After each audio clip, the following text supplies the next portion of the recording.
Hello, my name is Marcus. I'm the compiler of a collection of therapy quotes entitled 1001 Windmills of the Mind, a collection of quotes taken from what's often called the psychodynamic or the psychoanalytic perspective, which long ago, as I understand it, was referred to by some as philosophical medicine, because this perspective seeks to, in the context of the last two videos, marked TQ 2476 and 7.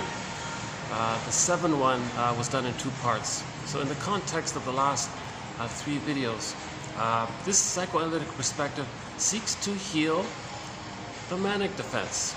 The manic defense, as I currently sort of temporarily understand it, is anything we do that facilitates our avoidance of ourselves. Now we may avoid ourselves, our inner selves, meaning when there's complicated grief, aggravated grief, prolonged grief, chronic sorrow, pathological nostalgia, due to strain trauma, developmental trauma, interpersonal trauma, where there's arrested development, stunted development, where there's some kind of fixation in our development. So the theory is that the psychological birth of the child doesn't just automatically take place with the biological birth, that the child sort of has to go through some kind of process. Margaret Mahler's theory, still the best theory out there, it seems, is called the separation individuation process between birth and three. So yes, he's biologically born, but what about a psychological birth? So the first stage is called symbiosis, or the stage of merging, or the stage of fusion, or the stage of the mother-infant dual unity, meaning the paradise continues. The womb-like atmosphere, or mood, or mode, or feeling sort of continues post the biological birth. The child needs what's called an extended womb, an extended social womb. Okay, if humans come out too early, they need an extended social womb. Now the social womb is mainly the mother holding the baby sleeps on the mother for the first 4 to 5 months. So for the first 4 to 5 months, the child needs to get his symbiotic needs met, his self-object needs met. Mainly warmth, safety, trust, continuity, no disturbances, no shocks, no misattunements, malattunements, no disappointments. The child's needs need to be automatically met, just like they were met in the actual womb. In the extended womb, that sort of has to continue. So in reference to the psychological birth, some people call this the psychological egg. So the child needs this egg, this atmosphere called the maternal holding environment. So the maternal holding environment is mainly based not only on the mother's holding the baby and making him feel safe, but also attunement. The essence of mothering is not only breastfeeding, but attunement.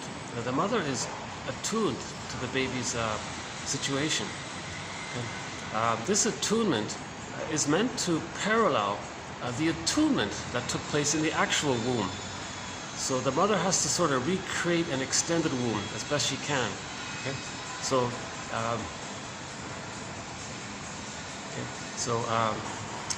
I don't know if this is true or not, but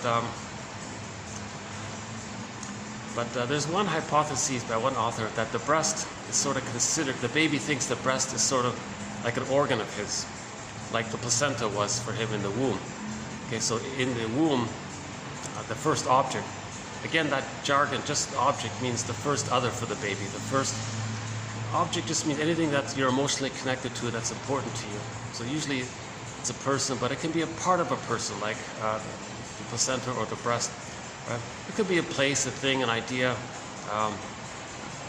And to some degree, this little venue here has become a bit of an object for me, because I look forward to coming here. It's rare for me to find this vacant, but at the moment it's Tuesday around 1:30. So let me give you a peek here. So I've been doing some of my videos in this venue here. So yeah. Whenever this is my first choice, I always come here first.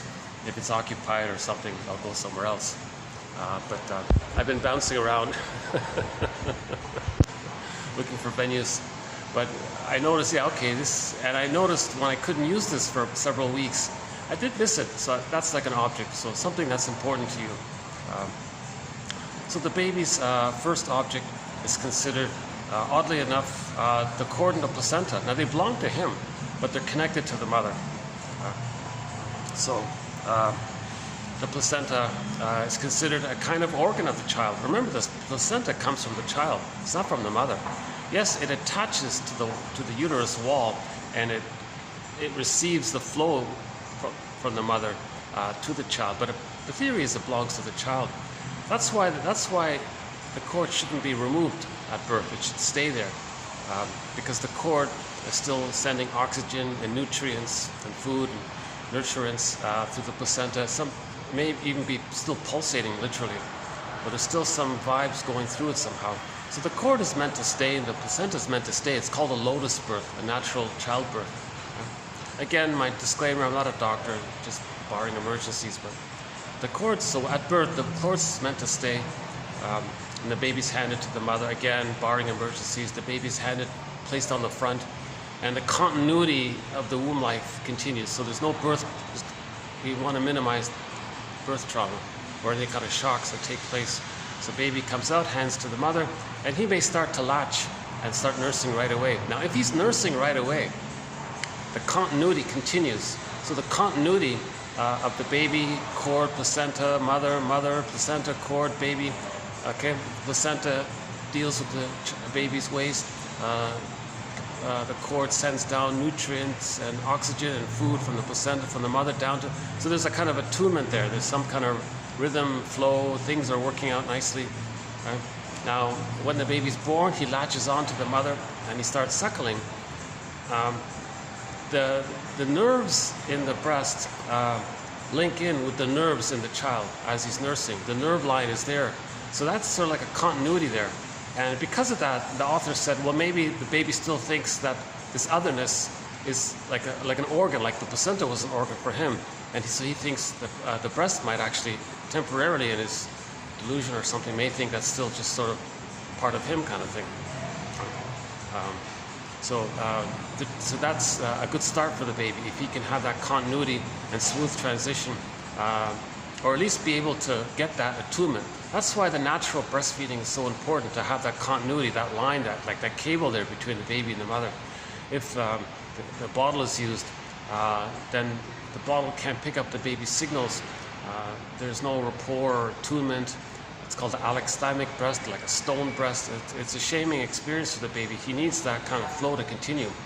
Again, humans come out too early. They need an extended womb. So part of the extended womb is that attunement by the mother, facilitated by the nursing. There's some people here. You might see me distracted, or if people start passing by or having conversations around me. So there might be little pauses here and there. I gotta confess, I didn't know this, but YouTube creates transcripts. I didn't even know this, so I looked at my last video and I read part of the transcript. I thought, oh my God, I'm not really a good speaker, am I? A lot of these ums and ahs and stops and starts, and the camera doesn't pick up every word. If a word is mumbled or spoken softly, it might skip it. So the transcripts need a lot of work, I think. But, so the speaker has to be clear and perfect in his grammar. So when I'm interrupted, that kind of makes it more complicated for me. I can hear a guy rambling just behind me here. Just give me a minute to get used to it here. So, okay, so the continuity. So that's the attunement, right? Now that line there, that helps the mother to be attuned. By the way, when the baby latches on, that helps the mother to be attuned. due to the presence of many hormones that the mother produces at the moment of birth. That's another reason why the baby should be handed, because it facilitates the latching and the bonding. And when the baby starts suckling, the nerve lines connect in between the mother, the breast, and the baby, and that helps the mother to be attuned and pick up the signals, understand the baby, and keep that kind of flow going. So that flow going, that's the main part of the maternal holding environment, that flow, they call it attunement. Klaus and Kennel call it entrainment. I don't know why, like they're on the same track or something, entrainment. So they need that kind of still there? Yeah, I'm not sure why it gets so easy.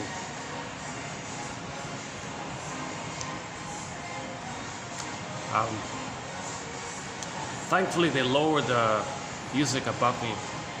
If you notice my last video, the 77, 2477, done in 2 parts, they had this thing blaring. Now it's a little more tolerable. So the maternal holding environment, the extended womb. The mother is a symbiotic object for the baby, a self object for the baby. She's just there to pick up the signals and respond automatically. So whatever the baby needs, the mother supplies, just like the placenta and her body supplied while in the womb. The mother's attitude has to be like that. She can't say, oh no baby, follow the schedule. Oh, we don't feed you now. No, don't nurse now. Then it's broken, right? The womb is broken. He's prematurely ejected out of the egg. Remember, the child needs the psychological egg for a psychological birth. If he doesn't get the egg, or if there's a problem in that egg phase, then that's an issue, right? That's considered a kind of trauma, an interpersonal trauma, strain trauma, developmental trauma. Okay? So let's say. So the mother provides mainly the warmth and the safety and the attunement. That's called the maternal holding environment. If the child gets that, mainly he's just sleeping on the mother, so skin-to-skin contact the whole time.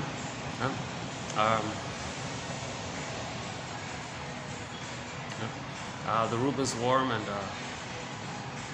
so during the delivery, the room is warm. No bright lights, no shocking activities.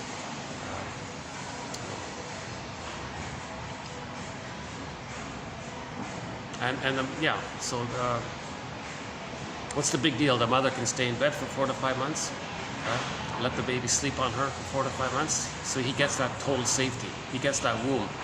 He needs the extended womb. The mother should just, one suggestion is maybe the mother, or look into it, consider it, the mother stays in bed for 4 to 5 months and lets the baby sleep on her. That allows the baby to nurse as necessary. So the baby feeds. It's on his demand, on his wish, that kind of thing. He'll just feed as he needs. He's not going to overdo it or underdo it. He just, he knows his emotions. We don't want to disrupt his ability to know when he's hungry or not hungry, that kind of thing. Now the scheduling, that'll do it.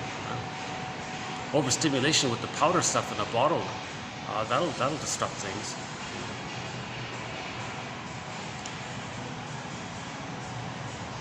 Okay, so let's say the baby enters into the egg, the psychological egg, called the maternal holding environment, warmth, safety, attunement. Then at 4 to 5 months, then the baby starts to hatch out of the psychological egg towards the psychological birth. But when he's hatching out, it's a gradual, slow hatching between 4 to 5 months up to roughly between 30 and 36 months, she said. So it's a gradual hatching out for the psychological birth. So once he starts to hatch out, he's starting to get a sense of differentiate. He's starting to differentiate. He's exiting out of the blurred fusion thing, mother-infant dual unity. Now, by the way, that period in the womb and during the first 4 to 5 months, that's a blissful, happy time. It's called the Garden of Eden. It's called paradise. It's this symbiotic, blissful state, oceanic feeling, oceanic oneness, the unico mystica. It's a very blissed out, kind of happy feeling for the baby. He thinks he's just, all of his needs are met, he's floating. He thinks he's the universe. He thinks it's just him, he's the universe, that kind of thing. He doesn't understand that he's separate and the mother's a separate person. He's sort of in that kind of state apparently. So, but he needs the paradise for the first 4 to 5 months. The baby can't handle the paradise lost at birth. That's a problem. If the paradise lost is at birth takes place, and he doesn't enter into the egg, oh boy, then he can't get a psychological birth. He needs the egg to get the birth. He doesn't. Okay, so we need the egg the first 4 to 5 months. So let's say he gets his egg needs met. Then when he starts to hatch out, he's starting to get a sense of me, not me. Oh, me, mother, oh, differentiation. Now he's getting a sense that he's a separate person, the mother's a separate person. He's starting in that process. Now, to facilitate him accepting that he's unique and that he's a separate person, the baby depends on his mother's response for this. That's the theory. So the mother provides what's called mirroring. The child is going to see for himself what the mother sees in him. That's the theory, because the fusion is still there. It hasn't completely dissolved. The symbiosis is still there, but it's just gradually hatching out. He's slowly weaning off the symbiosis, dissipating the symbiosis, and starting to develop the separation individuation. So during that phase, what facilitates it's mirroring. Okay, does the mother see the child's unique mystery? Does she accept that the child is unique, separate? Nature's greatest miracle. No time ever has there ever been a person just like her baby here. No time ever in the future will ever be one just like this. It's very unique. Nature's greatest miracle. Ogmandino's poem, Nature's Greatest Miracle. The scroll mark number 4 in his popular self-help book there. So does the mother appreciate, wow, nature's greatest miracle, this is amazing. And she has delight, she has pleasure, she respects this, there's a real endearment about this, there's a real cherishing about this. She's the guardian for this treasure, you know. So the baby looks into his mother's eyes, and the baby sees that the mother's seeing him with delight now. Because of the fusion, he sees himself with delight. So if the mother sees the child then sees himself. If the mother hears the child can hear himself. If the mother feels the child can feel himself. Okay, so he's maintaining his ontological identity, he's getting his identity. So this is his esteem, self-esteem is coming in. His sense of self, because he can feel himself, he's embodied. If the mother doesn't do these things, he feels kind of flat or empty or shallow or numb or something. His potential for his feelings, his ontological self gets repressed. The image is the earth opens up and something gets pulled down. The golden ball is lost. In the Disney movie Inside Out, joy and sadness got zooped into the unconscious. Again, in a myth or a fairy tale, when there's some kind of pureness or innocence gets lost. I think the most familiar one is Demeter, Core, and Persephone. The maiden, this Core, was on the field. She was the pure one. The earth opened up and she got pulled down into the underworld, yanked down. Okay, that's a metaphor to describe repression. So if the mother doesn't see the child's potential life, his golden ball, or his pureness, like his core, or gets repressed. Okay. Means it goes into the non-reporting brain, called the unconscious. So if his feelings go into the unconscious, see, that's a trauma. And when there's trauma, okay, now we branch off into our topic on repetition compulsion. But let's go back on the main thread here. So another major thread, repetition compulsion. A good place to start for that one is Paul Libby Russell's work, TQ 2119, how we repeat and replay what happened in the present with the fantasy that we can change the past due to the baby not understanding time, so he's constantly trying to spin the interaction around. Where there's trauma, it's pain, he wants to get out of the pain, so he's going to repeat, replay, repeat, reenact. Okay, so he'll distort the present to replay the past, making the present a new version of the past, a new edition of the past, with the fantasy that they can change the past because there's no time. So they're looking to undo the problem and get a new past. So there's this thing called repetition compulsion, where we transfer the painful interaction with the mother, with others in the present, the fantasy that we can get a better outcome for the past. That's called repetition, a major thread here in 1001 Windmills of the Mind. Okay, so back to the mirroring stage. So let's say the child is mirrored, right? Mirrored, and he has his identity now. Now he's getting more a sense of himself now.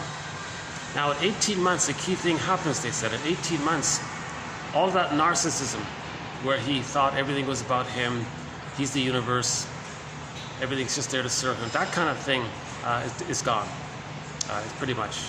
So the primary narcissism is gone. Now let's pause here. If there's a trauma somewhere between birth and 18 months, the narcissism can still be there because they didn't get the love to graduate, to allow the needed narcissism to dissipate.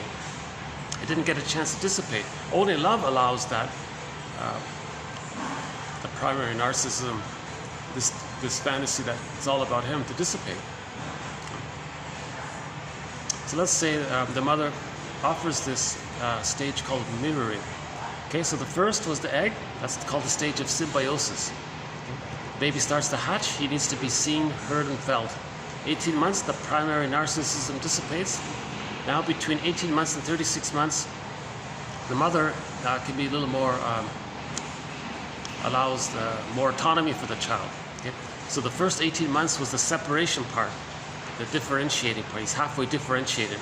Okay? The second part of that phrase is individuation. So the whole thing is called separation individuation process. First the baby enters into the egg and then it separates, he hatches out. 18 months, it's more about his individuation, about his knowing himself kind of thing. So at 18 months the individuation part takes place because he's mostly separated. Now it's more about individuation. So at that point the mother functions more as a secure base. The child is exploring now, he's running around and all that, he learns things. He sees that he's small, but there's an exciting world out there.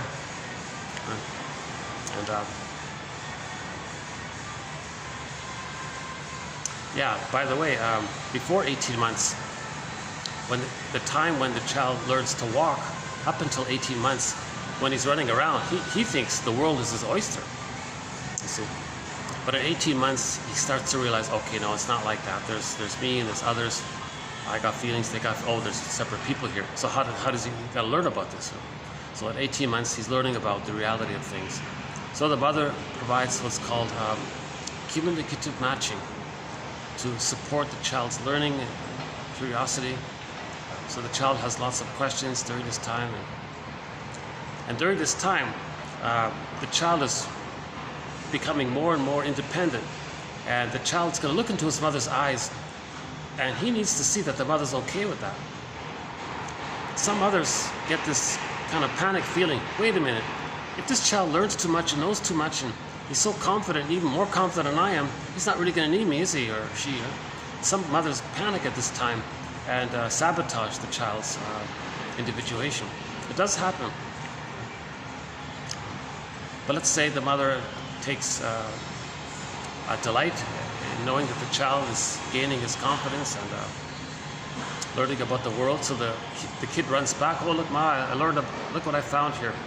And she does it like basically improv. Yes, she accepts it. Yes, and she'll add some knowledge to it. She'll share what she knows. So the child is really getting supported by this. Finally, by the age of 3, at the age of 3, more or less, he's individuated, and at that point, the child discovers what's called the real self, part of the self.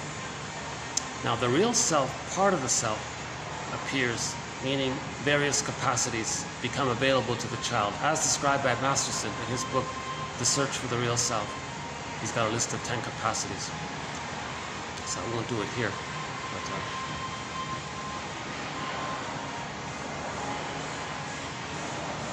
now, if there's a trauma somewhere along that line, if there's a strain trauma, misattunements, malattunements, mother's unavailability, she punishes the child, whatever, if there's something goes wrong there,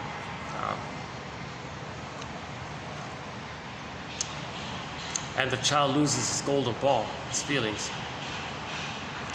That's the trauma. He loses his feelings. Now, if he loses his feelings, that means in later life he can't mourn. We need our feelings to mourn. So if he experiences any kind of loss in the future, the natural response would be to feel sad about it, maybe a little angry about it or something, confused, or it was, right? So, but he doesn't have access to his feelings because he was traumatized in childhood where he had to give up his feelings. Because he was traumatized, he lost his feelings. It wasn't safe for him to have his feelings, so he got repressed. Okay, so the golden ball is lost in the forest, or joy and sadness in the Disney movie Inside Out were zooped into this other magical world that's called the unconscious, or the non-reporting brain. So the person is not aware of their feelings, often called alexithymia. They don't know, they can't name their feelings, they don't know what their feelings are. But in life, we normally, well, yeah, not only complicated grief, the inability to mourn, but if the trauma is before 18 months, there won't be empathy or gratitude, reparation, these kinds of things won't be there because the feelings got squelched too early. And so the psychic structure needed to mourn is what's called differentiation. If the child doesn't differentiate, it means he never felt safe to do so. When the baby feels loved, he feels safe to leave and know himself. If he doesn't feel loved, he doesn't feel safe. That because of the fear, he loses his feelings, and he doesn't differentiate. And if he doesn't differentiate, he doesn't have the kind of foundation to stand on to mourn losses. He doesn't have a floor to stand on, so to speak. He doesn't have that ontological, existential identity to stand in himself, to have his feelings and feel his feelings, if he doesn't differentiate, right? Because he never got the love to do so. Okay. If he didn't get the love to do so, that means he's still in this complicated fusional relationship with the mother when he's married to mom. One book is entitled When He's Married to Mom. We're talking about the image of himself emotionally and the image that he had of his mother. It's still kind of blurred there. That infant dual unity thing is still going on. He didn't differentiate. So if the person doesn't differentiate, that's called complicated grief, aggravated grief, the derailment of the grief process, prolonged grief, chronic sorrow, etc. That can lead to emotional fatigue, burnout, nervous breakdown, soul loss, etc. And it can lead to, as one person said, to becoming a curmudgeon late in life. Because if there's a loss and they never acknowledge it, they can't go through the process of admitting it, feeling it, and they're kind of stuck like that. As they go through life, things are going to remind them. Always something there to remind, a song, right? There's always going to be something to remind the person of the loss, but they can't mourn it. So they're stressed out about it. And it has a snowballing effect. It compounds kind of thing. Finally, they become a curmudgeon because maybe everything in life reminds him of the loss. That's all he thinks about is because he can't mourn, he never achieved differentiation to be able to mourn the loss. So in complicated grief, the feelings, as I understand it, just put a little dash between the M and the O in the word mother. So let's say at midlife there's a loss, a divorce, let's say. So the other is, you want to accept the loss of the other. Now you'd be sad. It's a natural response to be sad about the loss of an important other in our lives. Hopes and dreams and time together and so on. But you look at the template, the memory system. Okay? So we operate out of the templates we create in childhood. So the template is the self and the other, the mother and the self are blurred. So if you look at the loss of the other, you look at the template, well, the other's the mother's them, and they're one there. So to admit or to accept or to believe or to confess or to actually just say there is a loss, you look at the template, well, I can't experience the loss of mother inside because that would trigger that. And they couldn't experience the loss of mother because they never got her love to feel safe enough to accept the differentiation or the loss of her, the movement away from her. He didn't get the love to do it. So to admit a loss of midlife would trigger up the inability to differentiate. So the person can't do it. So they're going to deny the loss outside to not face this complicated grief, aggravated grief. Right? So that's why they're not going to mourn losses. Now, in reality, though, consciously he'll deny it and move on. That's called the manic defense. He'll deny it because the manic defense means whatever we do to avoid feeling. So he'll deny the loss. Okay? So he'll be in denial, maybe normal for a little while, but so let's say he denies it, but in reality he does feel it. Okay? He does feel it. So the feelings he has towards the partner that's lost are now inwardly triggered towards himself because the other is him and he's the other. You see? So now that's called melancholia. Okay? So he feels a lot of pain because it feels like he's angry at himself, sad at himself, confused with himself, disappointed with himself because the other's him and because the confusion. That's called melancholia. Now, one defense around melancholy is pathological nostalgia. Pathological nostalgia, searching for some made-up good time or actual good time.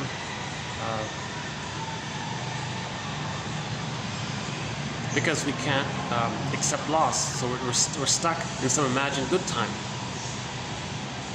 So some people project that needed imagined good time in the womb onto some time in history with this golden age, but that's just a device to trigger up some unconscious memory of a good time in the womb or while nursing or sometime in childhood or something. There was some good time or something, but they elaborated it.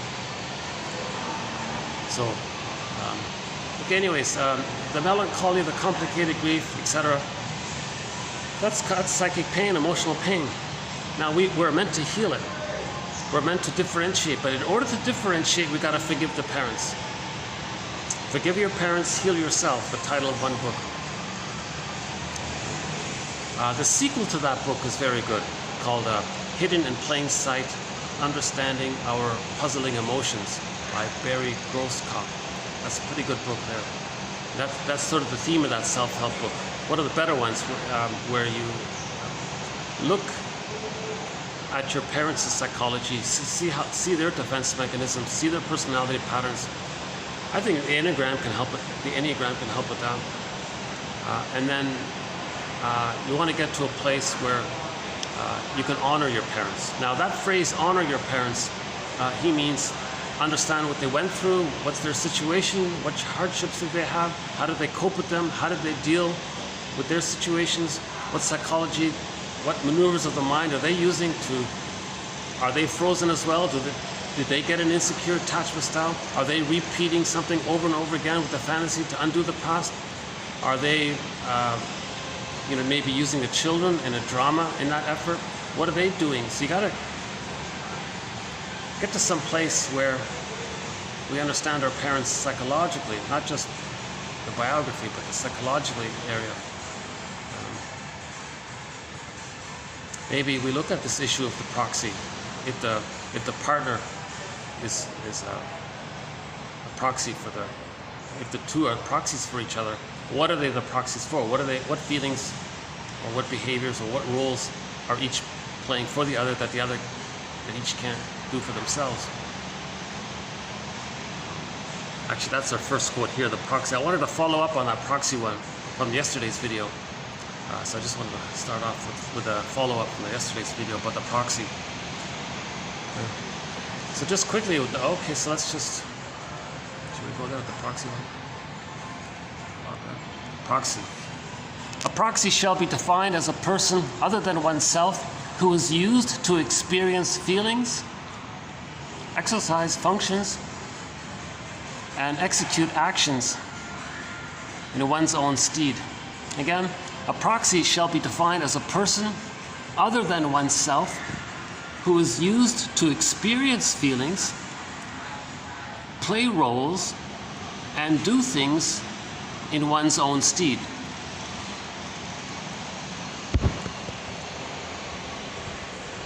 That's a symptom of trauma. If the person expects the other person to feel for them, play a role for them, do things for them. And we talked about this in the last video, so maybe I won't really do it here, but it is one of the manic defenses called projective identification. And baby's nurse, remember the line there between the baby and the breast, and there's a attunement there? Let's say it's flawed and the response didn't take place.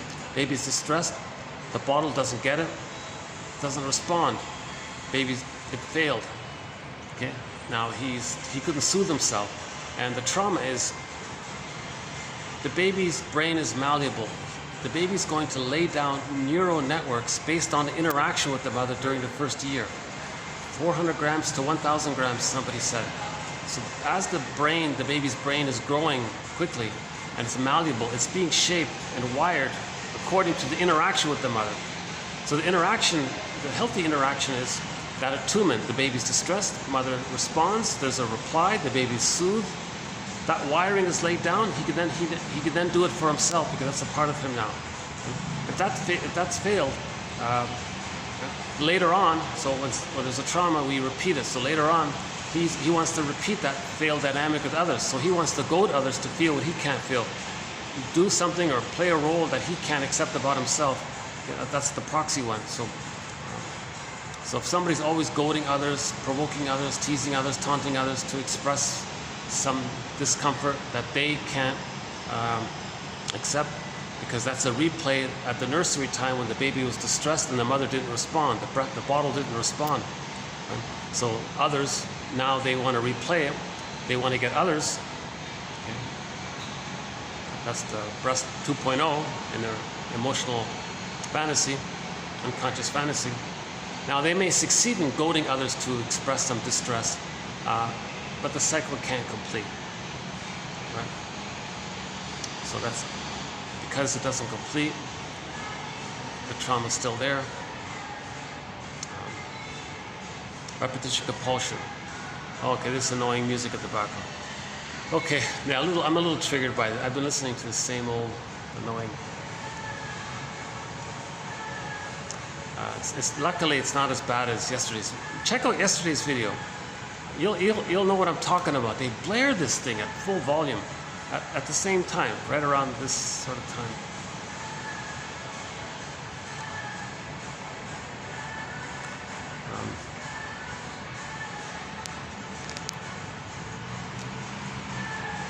Let me just take a little 1-minute break here. Hold on a second.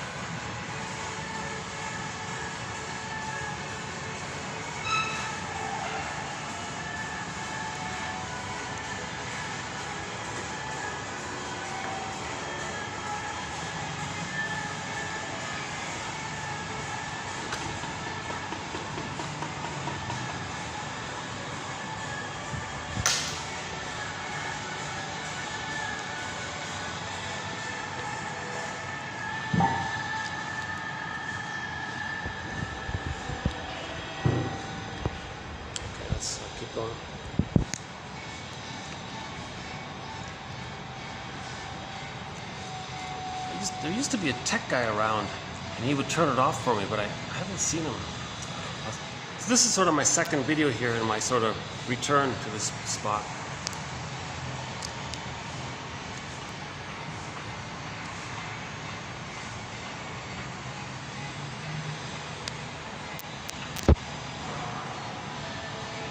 But I want to get back to the main thread where I was going with this. So we talked about the separate individuation process. If there's a fixation somewhere, oh yeah, the complicated grief, right? So the complicated grief is the person didn't differentiate. In order to differentiate, the baby needs the love there to be able to differentiate. So if he doesn't differentiate because he didn't get the love, the greatest hurt of all, mother failed me. It's called an insecure attachment style. So we got to forgive our parents for that. Now, part of forgiving our parents is understanding this thing called repetition compulsion. Let's say the mother's traumatized and she was shamed by her mother. She wants to replay it. She's going to reenact it with the fantasy that she can undo it. So when she has a child, she may see her innocence onto the child, due to the child what the mother did to her, to reenact and to know herself what the mother did to her. Repetition compulsion. So the child, the receiving, he grows up and realizes that the mother shamed him. So he didn't get it. So the baby not getting his needs met, he'll feel angry, shame, and all that, right? So in the repetition compulsion, they may be rejecting towards others to reenact and to note that the mother was rejecting towards them from the baby's point of view.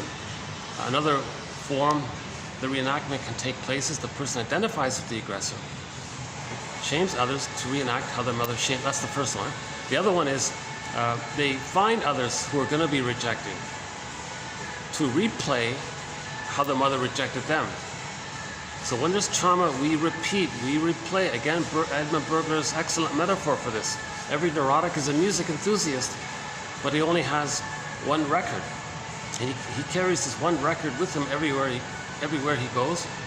Every time he sees a record player, he spins off that one record. In every new situation, he replays the old script because he's trying to get out of it. He's trying to get a new script, a happy script. Okay. So mother shamed the baby. Later, the baby grows up as a person. They choose others they know who are going to not like them. Or they choose others and he will goad them or make himself difficult or unpleasant to get to the place where the other person will reject them because he wants to reenact how the mother rejected him. He'll do it like that spinning of the record metaphor. He'll spin it around again and again and again. That's one version. It's called a direct reenactment, where others just reject him the way the mother rejected him, and he's doing it over and over again. Or he identifies with the aggressor. That's a more painful version, a more traumatic version. He'll identify with the aggressor. He'll do the rejecting to see that how the mother rejected him. So him treating others negatively is for him to know that the mother treated him negatively. Because in identification with the aggressor, that's his identity, he becomes like a caricature of his mother. And we talked a lot about a key thread, identification with the aggressor. Okay, the past several videos we've talked about it. I can't cover it all here, I guess. But that's a whole exciting thread of this issue of identification with the aggressor. If the mother's rejecting, that means the mother's love isn't available. The more the mother's love isn't available, the more the baby needs her, clings to her, and finally becomes like her. Now the baby thinks it's his job. He has the fantasy that he wants to change his mother so that he can get his needs met. So he'll try to save the mother, protect the mother. So he's going to be loyal to the mother, waiting for her to change the ways, still trying to fix her. Dysfunction equals that fantasy that he can one day get her love. So he can't leave the mother until he gets her love. So he'll stay loyal to her. The loyalty is based on the original deal that he squelches his feelings to accommodate his mother. So he'll be dysfunctional that way to accommodate his mother because he still has the fantasy that he can fix his mother. In the baby's search to get his paradise needs met. And he fails, so he thinks he's guilty because he couldn't do it. Or he thinks he's flawed or defective because he couldn't do it. Because again, the magical thinking, he thinks he's a little god, he creates everything. That's a part of it. So we go into that in more detail in the last few. We went into some detail in that area. Okay, so in the last two videos, 76 and 77, we talked about this thing about the manic defenses. The baby does a manic thing in his mind to deal with the pain of the mother's misattunement. One is called the splitting mechanism. So we talked about that, the splitting one, the key one. The other one is projective identification, the proxy one. Okay? The grandiosity one, the controlling, the fiery victory, the sour grapes, and a few others. So there are some major key defense mechanisms, and they're considered manic, like the baby's desperate effort to manage the pain. Again, all defense mechanisms are maneuvers of the mind, operations of the mind, mechanisms of the mind, tricks of the mind, etc., that the baby adopts. Repression, disassociation, denial, disavowal, unperceiving, etc. Something, the baby's got to do something to not feel the pain. He'll lie to himself, he'll believe hallucinations. He does a lot of things take place. So the baby can manage it, so he's a genius to survive. But And as he's doing it, he's overly attached to the shaming mother, and he's going to be loyal to it, waiting for her love. So he does it at a huge cost, because if he doesn't heal this stuff, he won't know his feelings, he won't have his identity, he won't have mutuality, he won't have his golden ball, he can't mourn losses, he can't enjoy the present, know his interests, he can't have mutual relationships, he can't have abiding love, companionate love, like genuine, two people, thou love. You can't have that kind of creative sharing, genuine, warm exchange with another, and so on. And there are various other capacities missing. Uh-oh. I see a group of people approaching. I may have to pause it a minute here. So, complicated grief. One sec.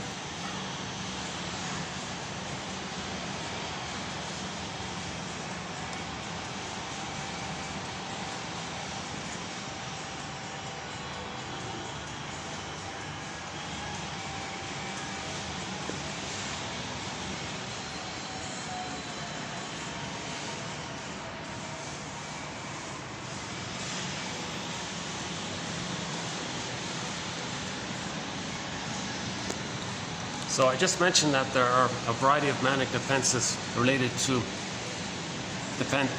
how defenses are defense against the anxiety of trying to heal, the anxiety around inner work, the anxiety around inner life, the anxiety around the painful memories, the anxiety around needing to forgive our parents in order to differentiate, the anxiety around facing the furies. The truth will upset you free, the anxiety around that. The truth that the mother failed the child. When we avoid all of these painful truths, it's called the manic defenses. One of them is greed. Which, today's talk, I mentioned that because that's sort of the main topic for today's video, greed. This might become, we might make this into 2 videos. We'll see how it goes. So just one part of it, as I tentatively, partially understand it, is, remember the baby's nursing? Something goes wrong there, it's insufficient, it's painful, something happened, right? That's a trauma. When there's trauma, we have repetition compulsion. Okay, whatever this trauma, we repeat it to see if we can magically undo it and get a better past. So greed is a repetition compulsion of the failed breastfeeding experience. So the baby's taking in the milk, it's just him receiving. In normal development, he receives, he's fed, and then he can naturally, he's okay. He feels satisfied, the wiring is laid down, he has his ontological self, he can move on, kind of thing, right? But if it's failed there, whenever there's a failure like that, there's repetition compulsion later on with the fantasy that symbolic material standing in for a mother is going to see them somehow in their fantasy and get the love that they needed in the nursery. It's confusion of time. Nothing in the present can zoom the person back into the nursery and get what they needed. But greed is sort of a replay of the failed nursing experience. So the baby sees the breast as this inexhaustible flow of goodness. It's supposed to feed him until he doesn't need it anymore. So it's failed there. If it's failed there, that means he never differentiated. He has complicated grief, manic defense. He's going to go back and try to heal the trauma. So greed, the positive intention of greed is to heal the trauma. In the fantasy, because meaning they have this fantasy that when they replay the interaction with the mother, they can get a better past. It's a confusion. So we forgive the baby because he doesn't understand time. And that's what goes in the unconscious. Right? Okay, so the babies, yeah, I try my best not to get anybody in the camera. Once in a while it happens by accident, someone sort of passes by kind of thing. But usually in my videos you'll see me suddenly throwing the camera up in the sky or turning it around because I don't want to get somebody in it. Okay. So again, repetition compulsion. We want to replay the failed interaction again and again and again until it gets right. but it's past that critical time. There is time. We can't still live in that. We don't still live in that constant nursery.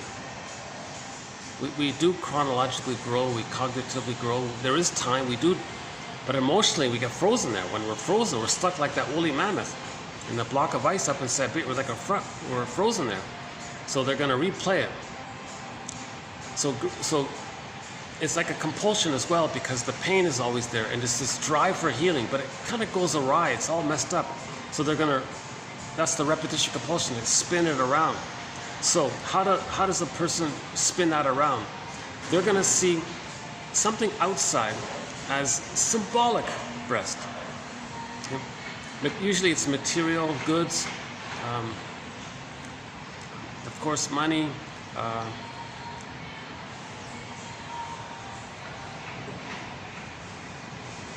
that's the main two, right? Material, money, let's say. And ironically, material, matter, money, mother, all share the same root word.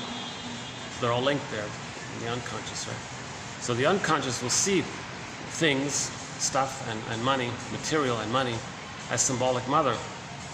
But the fantasy is that the thing they buy, or the thing they grab, or whatever, the thing they get, is going to be the good breast that should have been. No, it's not going to happen. Even if they buy the new Art Deco piece, the new Art Deco piece isn't going to be the good breast that should have been there. So again, repetition compulsion, they're going to spin it around again and again. So greed is the repetition compulsion of still trying to get the milk and their mother's attunement and so on.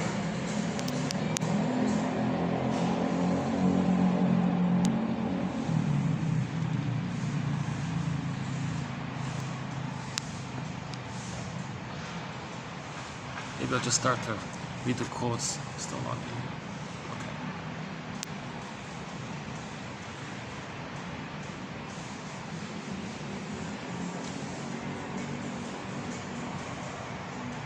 So Lucy Holmes has a quote about it. She says, those with the narcissistic, so all of the personality patterns around trauma before 18 months are going to be greedy. The narcissistic pattern, the bully pattern, the Iago one. Actually, Iago, he's so angry, he can't even be greedy. He just wants to destroy the good. So he just has envy. And his tactic is to spread rumors amongst others, to see them argue amongst themselves and hurt themselves, to see goodness damaged. He wants to see all goodness damaged. He doesn't even chase for the good in his greed. He just wants to see things damaged. Iago. So that's a more painful, dramatic version of the trauma, the Iago one. So a variety of personality patterns can spring forth based on the fixation between birth and, let's say, 18 months. Bully pattern, Iago pattern, narcissistic pattern, lower functioning BPD, a lot of the more troubled one, antisocial, the criminal one, all these other kind of things. The crime area is in there as well, right? We only have 3 quotes on our thread on crime, so hopefully we can update it. We have 52 threads, so that's just one, a new one recently added, along with the psychoanalysis of art. So 2 new threads have been recently added. And the manic defense actually might be, it's turning out to be a new thread, the most recent 2 videos. So Lucy Holmes says, those with the narcissistic pattern and other ones as well, except the Iago, of course, see everything as symbolic breast to be sucked dry. It never satiates because it isn't in the nursery. Plus, no material is a breast. Let's keep it bluntly simple. A dollar bill isn't the breast. Keep it simple, you know. It can't satiate. Now, when we say greed, we mean the person doesn't need it. We're not talking about people needing to pay the rent or pay the utility bills, all these things. Right? I'm not talking about that. But greed means, let's pick one here. Greed means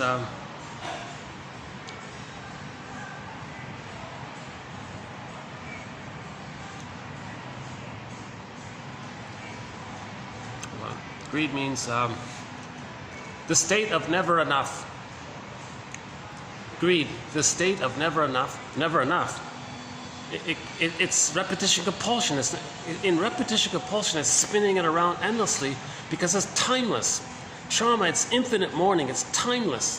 There's no time, and you're spinning it around. It doesn't work, and it failed. So you're doing it again because you're still in pain. You're doing it again because you're still in pain. It's timeless. So it's infinite mourning. So that's what he means. It's never enough. Now remember, the thing you get can't satisfy.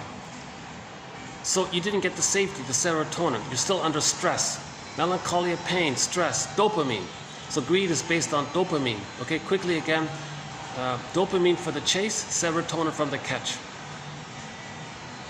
Dopamine is this exciting chemical that motivates you, gives you great anticipation, great excitement, because you're going after something.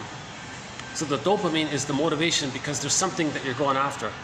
Now the thing that you get, the item you believe will make you feel safe, and when you feel safe, you get serotonin. So we're looking for the serotonin. Okay. So the baby reached for the breast. That's his dopamine. If the mother responds normally, he feels safe. He gets serotonin. So that's going to be replayed. So he's going to chase for something symbolic breast. Okay. No thing that he gets is the breast because of time. So he doesn't get the serotonin. It failed, huh? So he's going to spin the record again. He's going to look for something else to get it. Let's say he gets it. Oh, it doesn't work. So he's spinning it. So greed is this constant, never-ending spinning around. So it's never enough. That's what he means. The state of never enough expresses a protest that the client was deprived of the satisfaction of their basic childhood needs. Let's interpret our clients' greed as a remnant of early oral reactions. Let's consider the oral phase. The breastfeeding time, as they call it, the oral phase.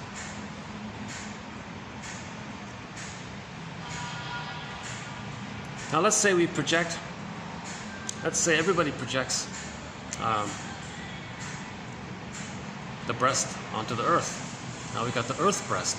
Fantasies of an infinitely giving earth breast that we feel entitled to suck on without limit.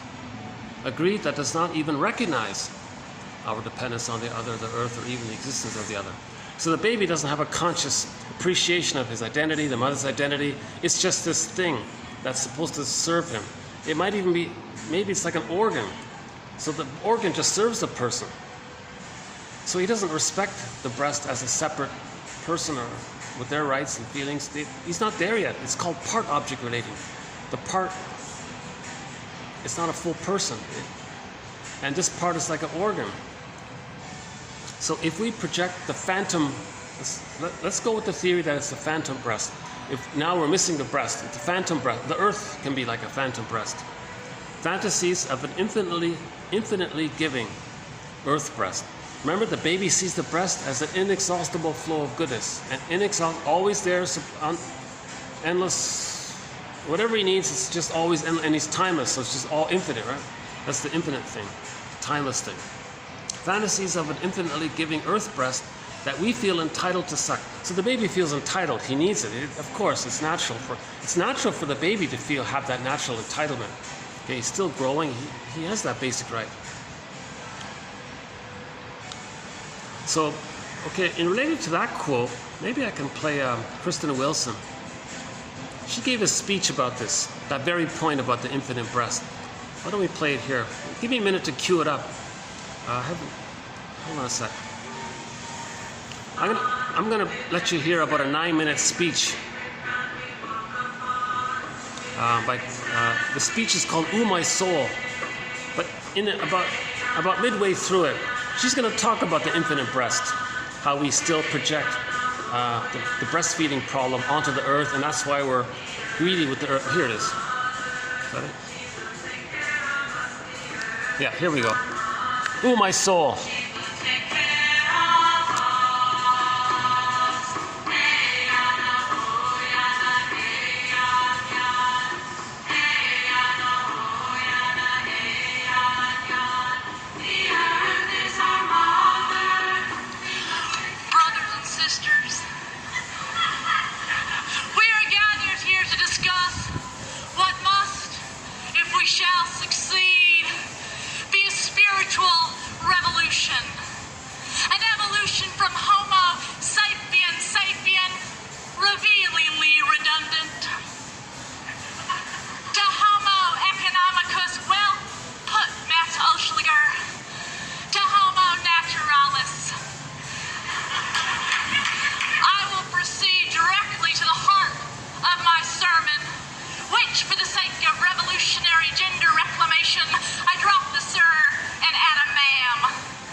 this crisis.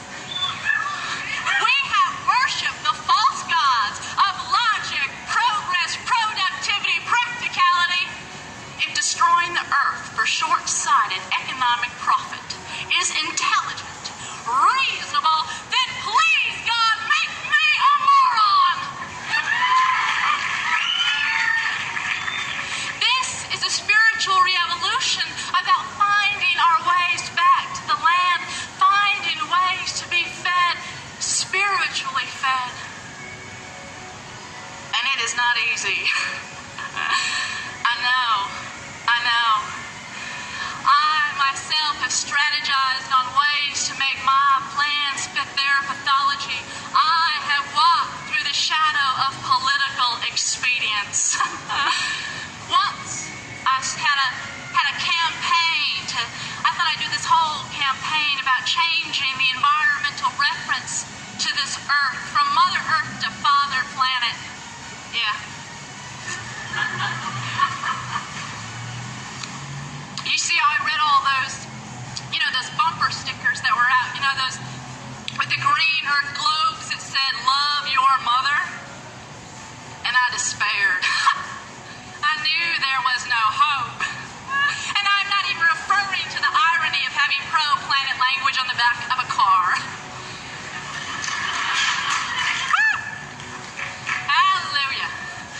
I am referring to the slogan, "Love your mother." It won't work. What? America hates its mothers. I thought of Mother's Day and the men who give the mother of their children sentimental harlequin cards, then beat, rape, and silence them the other 364 days.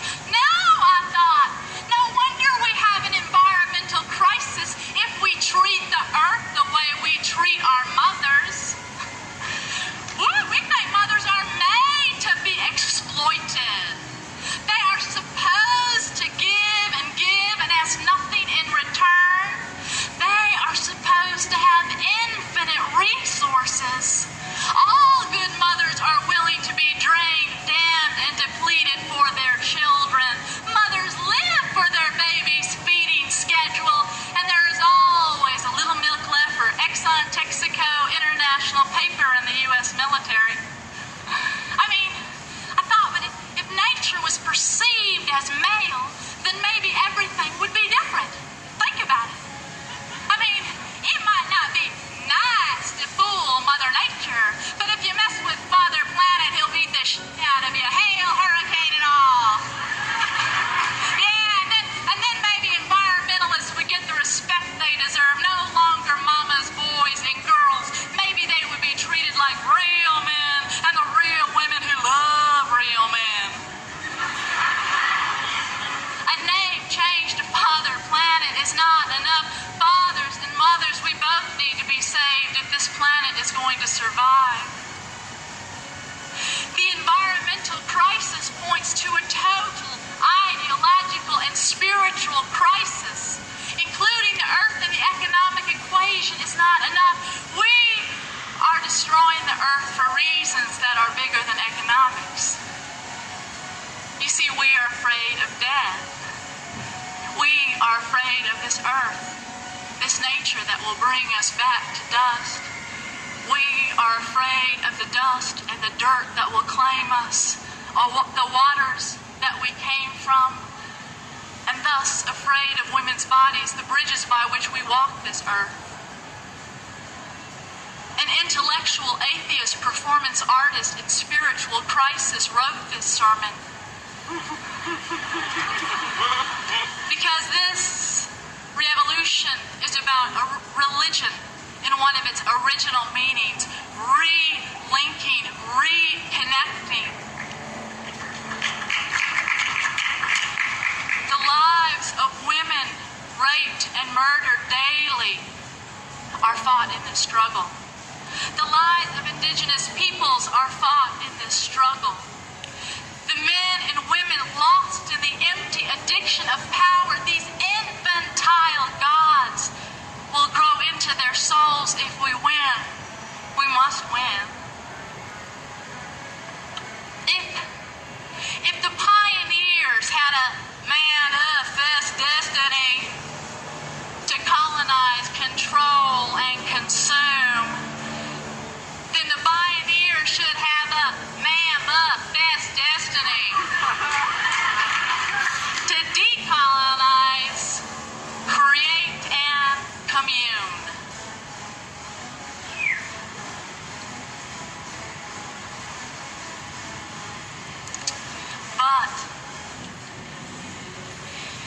must be a spiritual re-evolution, not just the environment separate and distinct from its home and all and everything. You see, if this is a spiritual re-evolution, if we get to feel as we fight,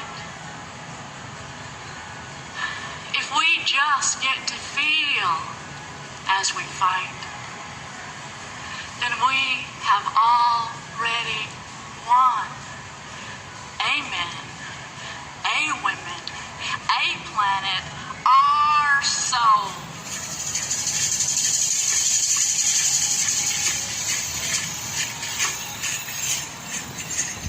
So her conclusion was, if we get back our feelings, we're good. Because if we don't have our feelings, we're going to repeat the problem with the mother, project it outwardly, hence the greed.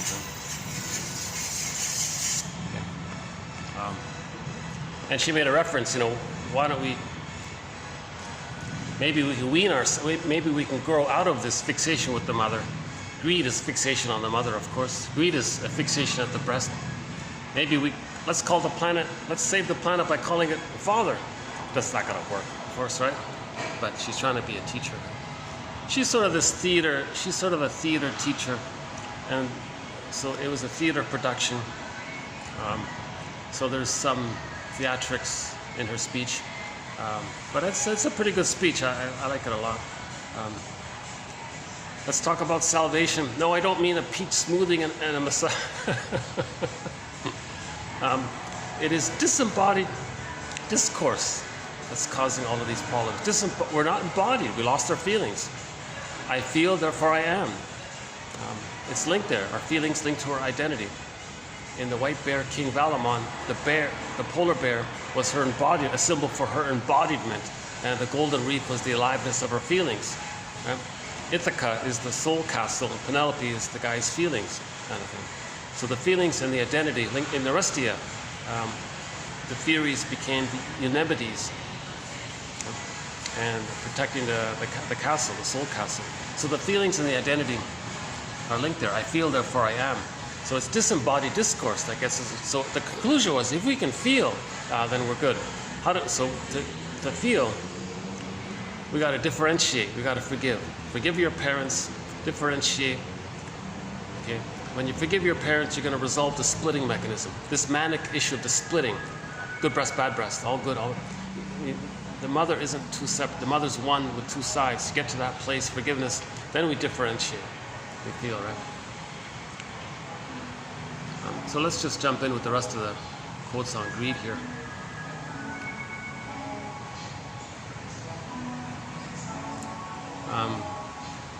Okay, greed, quote, a scheme which, through projection, enables us to act in a self-interested way without thereby accepting our identification with our bad internal object. Yeah, see, we identify with the aggressor, right? See, we're unconscious, so we're acting in the greed.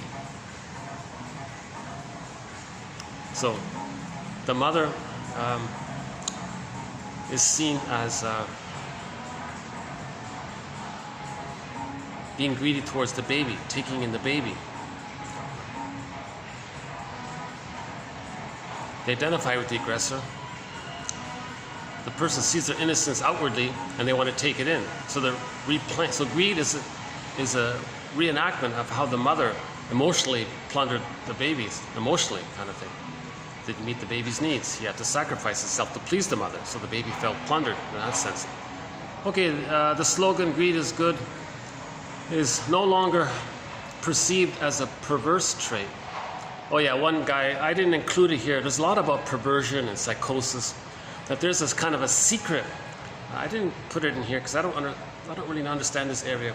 But he said something about that underneath it all, there's a kind of psychosis, a secret psychosis, like a psychotic element underneath. And that's what the greed is about. Because you don't see the reality. You're operating out of a psychotic element, but you're functioning in a reasonable way on the present. But you're motivated by a psychotic core. And that was linked to the perversion. And all of the quotes they had on greed about perversion and psychosis, I pretty much took them all out. Maybe I can later on, if I understand it, put it back in.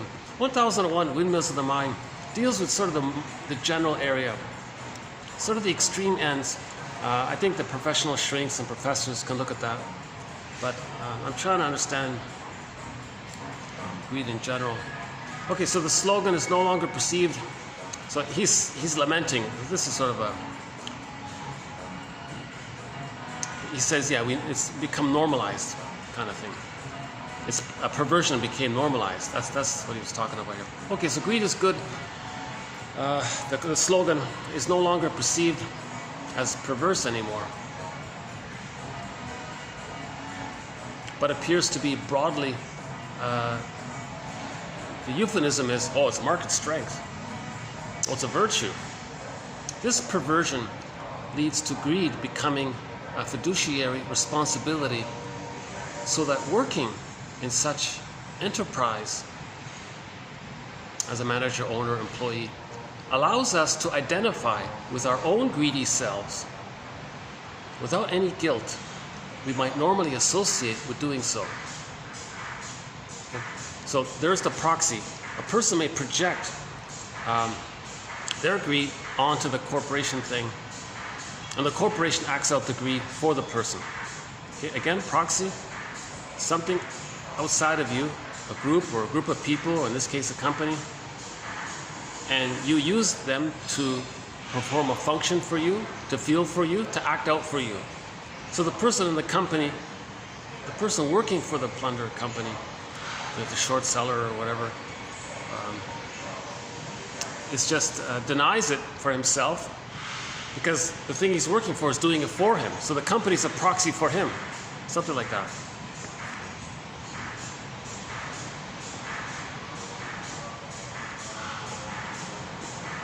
Greed remains an unknown known, something that everybody knows to some extent, but which cannot be put in words and thought publicly. Such pretense of not knowing is, quote, a collusive refusal to know or to pursue and examine the truth. So greed is a manic defense. All manic defenses like splitting, projective identification, the proxy thing, the grandiosity, the repetition compulsion, are not aware of it. So these are defenses. So greed is a defense against complicated grief. Greed is a defense against healing.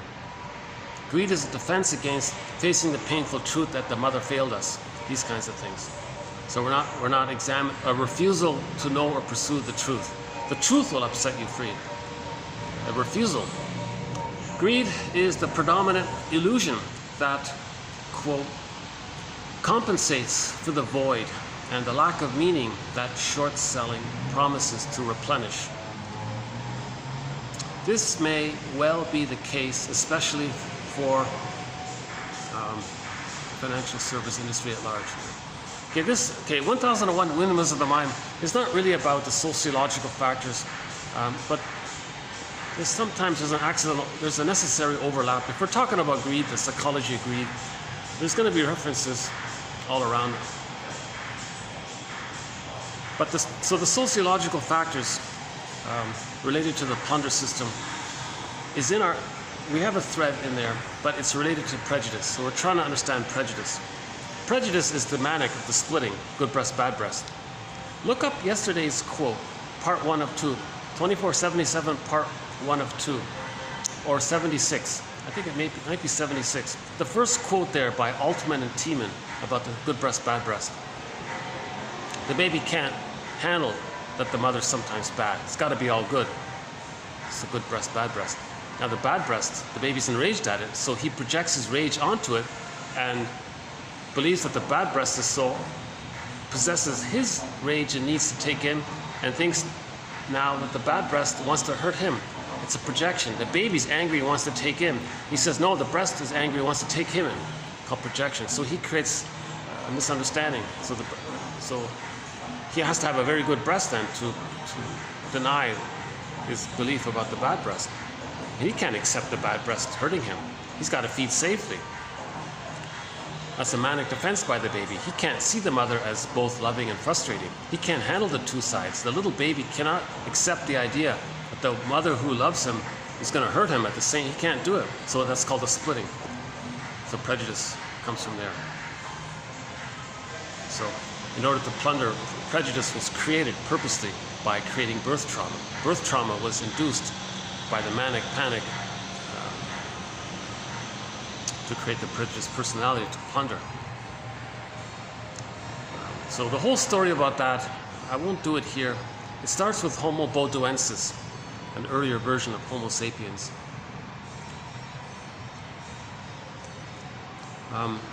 Even though capturing parts of or the entire market share of competitors is led by the greedy desire to incorporate the good object, it cannot give satisfaction owing to the absence of the object of desire. It's not the breast. Whatever greed you get, it's not the breast from the past.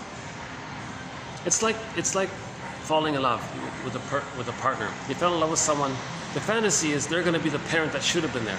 It's not going to happen. Well, here's one about, here's one, I guess I kept one of them. To the extent that the psychotic part of an organization predominates over the non-psychotic parts, psychotic thinking and behavior defends against perceived threat. Imagine. See, when you perceive a threat outwardly, that anger and rage, that's your own, projected out. You see? The baby projects out his rage, and it's in a memory system, then he replays it.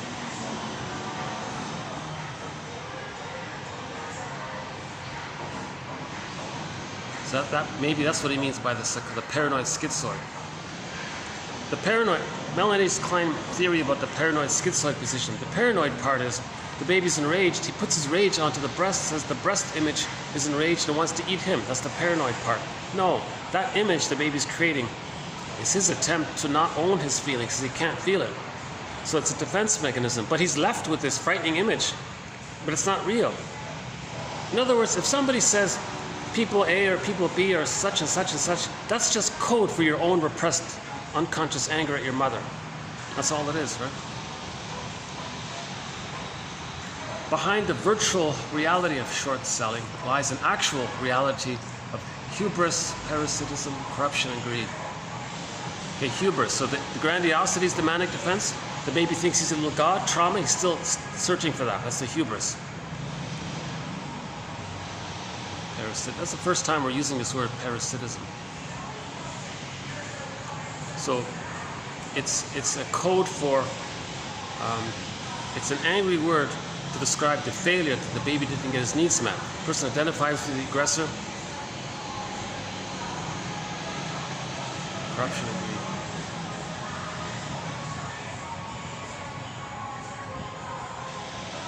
Manic defense, as Winnicott states, embodies omnipotent manipulation or control and contemptuous devaluation. It's got to be devalued because the baby felt devalued by the mother. So the mother devalued the baby. He identifies with the aggressor, okay? Sees his innocence outwardly and devalues outwardly. At the same time, he sees the needed breast outwardly and wants to take it in. Because of the fusion, two things take place at the same time. In identification with the aggressor, the mother devalues the baby. Baby was devalued. He identifies with the aggressor. He's going to reenact what happened. So he'll find a non-threatening substitute other to represent his innocence and devalue them, to reenact how the mother devalued him. Simultaneously, hocus pocus, because of the fusion, as he just devalued them in his negative humor or attitude or whatever, he thinks that the person he just devalued, simultaneously, while the projector is devaluing the other to reenact how the mother devalued him, he projects the devaluer onto the one he just devalued and feels devalued by the one he just devalued. You see, so he's doubly trying to communicate and know for himself how it felt to be devalued by his mother. Because in his fantasy, he projects the devaluing mother onto the other and feels devalued by them. But to do so, he's got to devalue them because he identified with the aggressor. So there's a double double communication. This really, I think, really stresses the effort to make this conscious, that the person is playing both aggressor and victim. But when he shames, when he fantasizes, when he projects the frightening, his own anger onto the other, and he fantasizes that how after he shamed the other, he fantasizes that he just shamed himself because himself was over there. So he shamed the other means he shamed himself. Himself was seen unto other. He shames the other, but the other is him, so he feels devalued. So he's trying to know how he felt as a child. He's trying to know what happened to him as a child because he's acting like the aggressor. See? So trauma, see, we have to understand the mother-infant dual unity. That's the trauma. The baby needs the love to differentiate. If he doesn't get the love, he's going to be greedy and he's going to replay it. What Melanie Klein calls the depressive position, that is the capacity to experience, acknowledge, and endure the pain and anxieties that are related to the experience of guilt, grief, and the desire for reparation. So in the last video, we talked about the manic defenses being mainly centered around Melanie Klein's theory called the paranoid schizoid position, or mode of experiencing, or mode of operating. It's called the paranoid schizoid position. Again, mainly the manic defenses of splitting, projective identification, and grandiosity, the controlling, contempt, pyrrhic victory, and the part-object relating, and the cynicism. That's the paranoid schizoid position.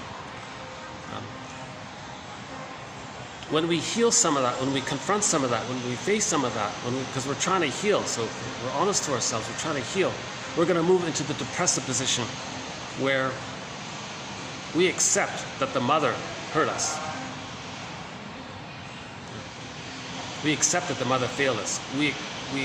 And then we got to forgive her. And a lot of feelings come up. That's called the working through mourning process. Okay, next one here. The colonizer. When the colonizer, in their own paranoid schizoid position, projects their fear, greed, and envy outward, they engage with the colonized as though something is being taken away from them, leaving the colonized positioned to attempt perpetually to undo this fear. So that's what we just talked about.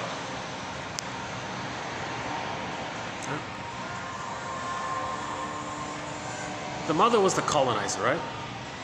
The mother colonized the baby. Colonization of the mind, or whatever, soul, or whatever. Took the baby's sweetness, goodness, decency. How's the lighting here? Sometimes when the lighting changes, this thing is, oh, there it is. So he identifies with the aggressor. Sees his innocence outwardly.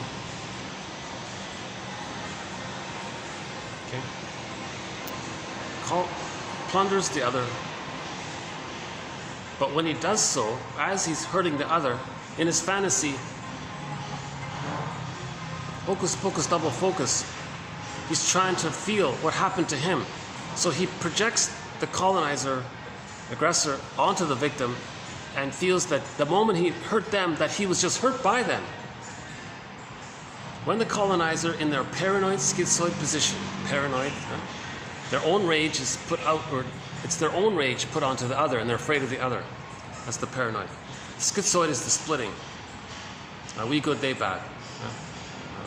Us or them. The baby thinks in either or terms as a manic defense to manage his fear. Good breast, bad breast. That's the schizoid. Okay? So when they project their repetition compulsion, when they act out, called transverse acting out. When they replay and reenact what happened to them, they engage with the innocent, non-threatening other, the colonized, as though something is being taken away from them. That's the envy, the greed and the envy. It's called grenvy. See, if they see any kind of goodness, they want it all in. envy, greed, envy. Now, they hate the person they just hurt because there was some symbolic goodness over there. They want to get it all in. That's the greed. But they're good, so they hate them. Leaving the victims positioned to attempt endlessly to try to undo their paranoia, undo their fear. How do the indigenous people get the short sellers and the people that work for them, who use the short sellers as proxies for their issues?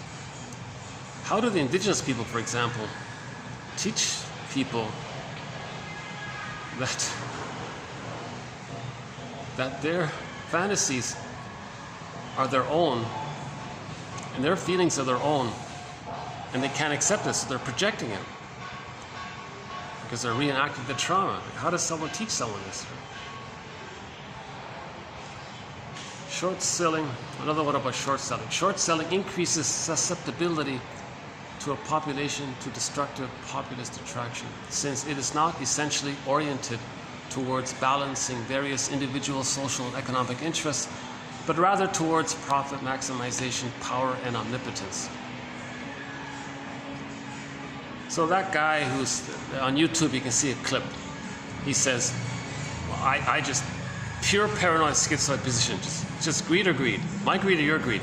Us or them. He only has the splitting mechanism. He doesn't understand complicated grief. He doesn't understand child development. He was severely traumatized as a baby, and he just thinks he's enraged. Us or them. And he's that mentality. If that's the mentality, then in a repetition compulsion to greed and plunder and take it all in, he's only caring about his grandiosity. No?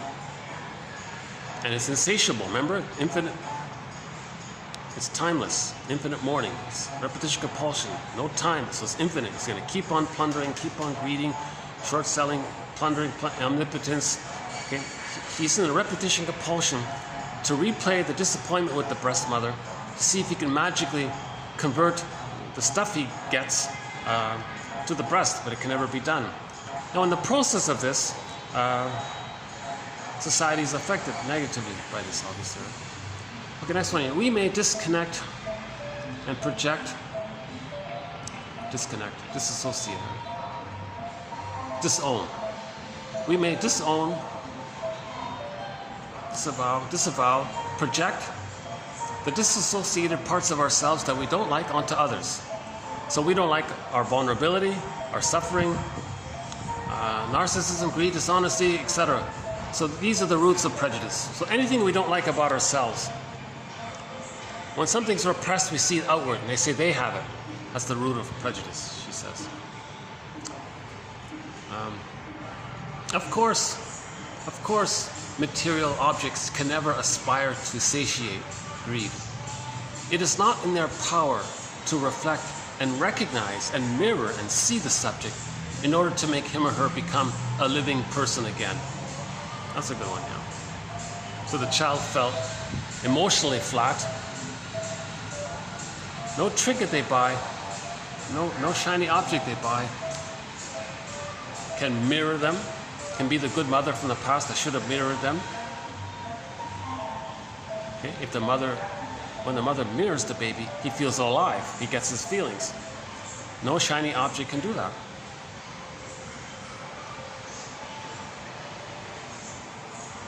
Greed and envy, having in common the source of life as absent within. The most destructive effect of emotional, oh, that's it, okay. Yeah. Okay, that's just the first little run on greed. This is sort of my first go at greed here, really. So greed is the repetition compulsion of still trying to get a good breastfeeding experience. This is called the power of the unconscious fantasy, unconscious motivation. We're motivated by these unconscious fantasies. Psychic determinism. We're motivated by, why did you choose such and such? Well, an unconscious maybe made you do it. You know something's not good for you, you do it anyways. That's the push of the unconscious. You're feeling some kind of pain. So the unconscious exists, in other words. The unconscious is sometimes called the puppet master. It's trying to make the conscious self see what's in the unconscious. The ultimate goal is to re-own, reintegrate, resynthesize, reclaim, re-accept everything that we've denied because of pain. Because of the emotional strain trauma with the mother, with the breast mother, we put so much in the unconscious. Now we got to get it back. That's what Kristen Wilson means in that speech about the original, the true, ancient original meaning of the religion. It's to reunite with yourself, to get back in for yourself, to resynthesize. Now it's long lost, of course. Religion, by the way, is promotes splitting. So religion is a tool of the short selling. Religion is a tool of the plunder system. So I won't go into that one there.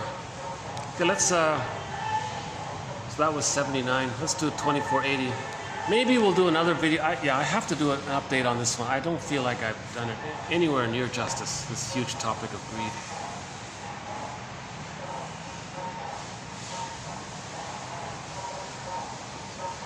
So, yeah.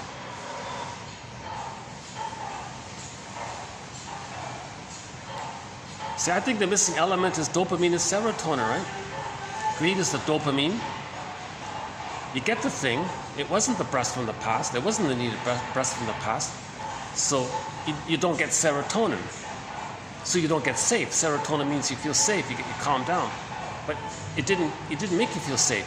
Maybe like a little glimmer. You got for a few seconds. You got a little hit of serotonin, but it dissipates quickly. It doesn't create the wiring.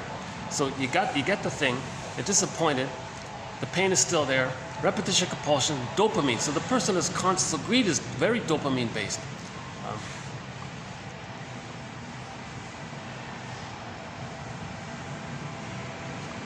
Okay, 2480. I don't have too many quotes from him. This guy, Leonard Shengold, he's very hard to read. Oh my God, I gotta read him in very small doses. He's like Otto Kernberg. He uses a lot of emotionally charged vocabulary. I think those two guys are taking out their anger in their vocabulary. So I keep his stuff. I'm keeping his material to a minimum. But the first one is about identification with the aggressor. The most destructive effect of emotional child abuse is perhaps the need to hold on to the abusing parent by identifying with them. Okay? This becomes part of the compulsion to repeat the experiences. Okay? So that's his way of putting it, so that's helpful. Identification with the aggressor. The baby must have the attachment to the mother. It's just meant to be an attachment. But then he leaves her and knows himself. But if he attaches and he doesn't get love from her, what's left to do? He loses himself. He's got no identity. Oh, there's the mother. He'll become the mother.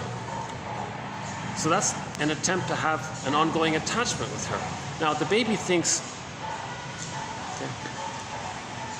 that everything is him, and he needs his paradise. So he's going to try to save the mother, fix the mother, cure the mother, protect the mother. So as he's identifying with the aggressor, to have some kind of temporary identity, to have the attachment, with the hope that one day the mother will change her ways, he's going to be loyal to her in the process of the loyalty. In the process of waiting, he's going to be loyal to her. To be loyal to her, he's got to be dysfunctional. Oh, this song is very familiar, yeah. My God, eh? They play the same looped stuff.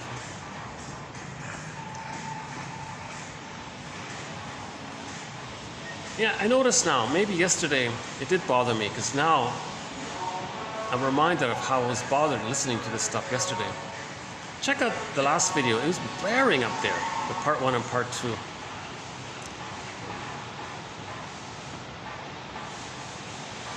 Maybe it's a time thing. Now it's 3 o'clock. Yesterday I was here at 4 o'clock, right?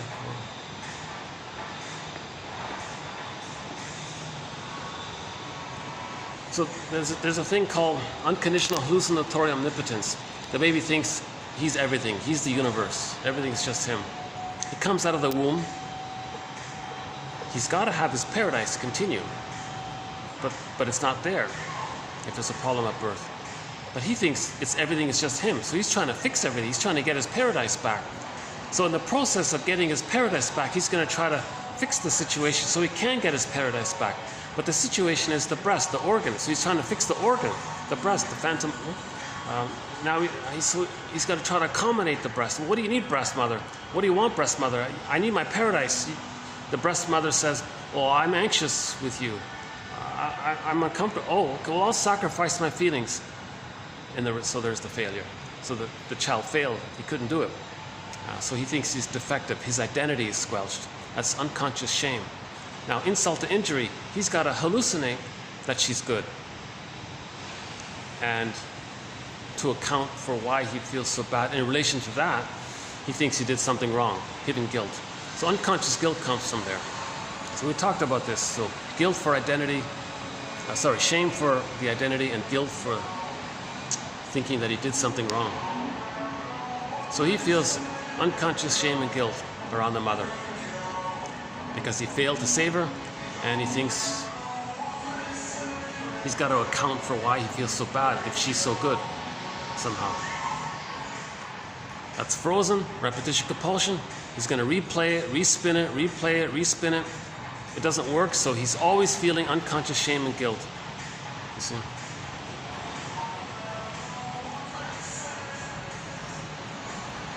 Now, to get out of the problem,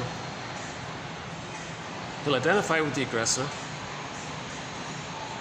and just be like her, and that's the way to replay it, to act like her. So he'll be rejecting towards others, to reenact, and for him to know ultimately that the mother was rejecting towards him.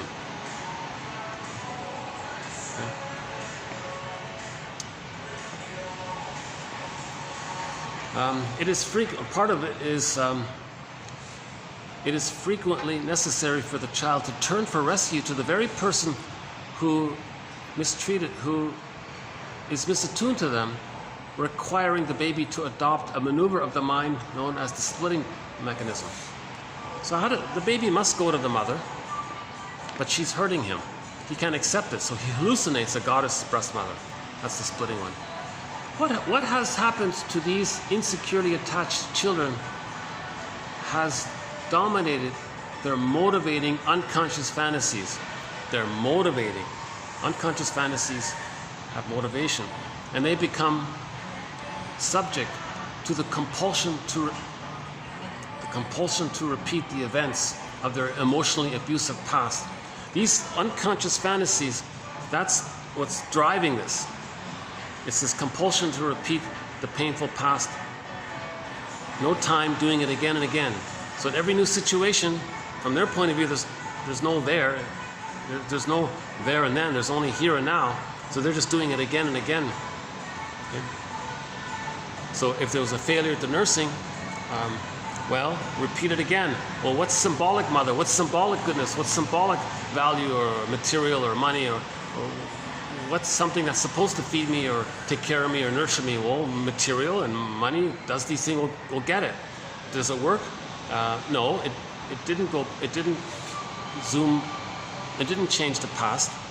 So the pain is still there. We'll do it again and again. So they're just repetition compulsion. You want to keep replaying what happened with the fantasy you can get a better past. So greed is that. Greed is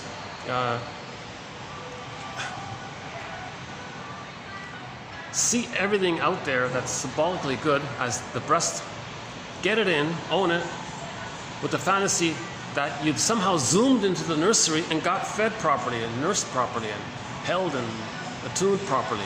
It doesn't work. The pain is still there. The boulder rolls down the hill. Dopamine, stress. Look for the thing that you need. What did you need? You needed the good breast. Well, where's the good breast? Well, there's symbolic good breast. Well, in my fantasy, I'll imagine it and I will emotionally regard the trinket as the good breast. Cognitively, I know the trinket isn't the breast, but emotionally, I need to see the trinket as the good breast that should have been there, because the baby has unfinished business. Okay? So this is sometimes called unfinished business. If the baby is traumatized in the nursing, there's unfinished business. He couldn't process the disappointment. He didn't get the love that he needed. It's unfinished business. So repetition compulsion is about unfinished business. He's going to see something that he can think is the breast emotionally. The compulsion is, so it's as if a person walks into a luxurious goods store, let's say, and let's say the lady sees a fancy handbag or something. she can say, okay, handbag, I know you're not the breast. I cognitively know that. But you know what? I emotionally need to see you as the good breast. So I gotta have you because I have the fantasy that you're gonna change your ways from being this plastic thing and you're gonna morph into the needed psychosomatic real breast from the past.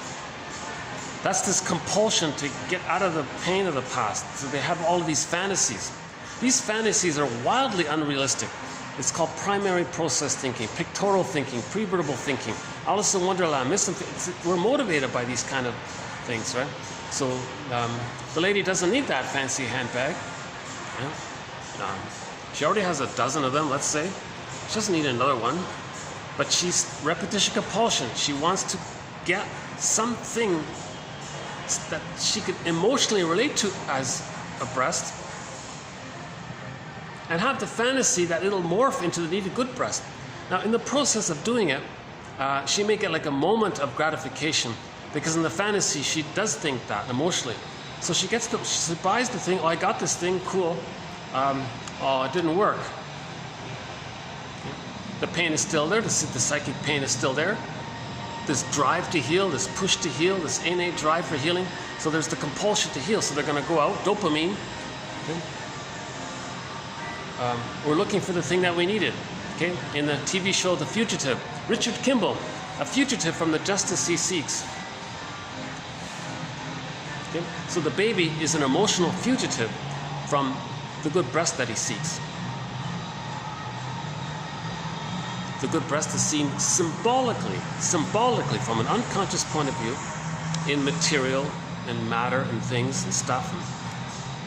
So hoarding comes from there. The person doesn't need these things. We're not talking about meeting basic needs. We're talking about beyond that, right? Yeah, somebody said everybody with over 1 million should just hand it over to humanity. You know?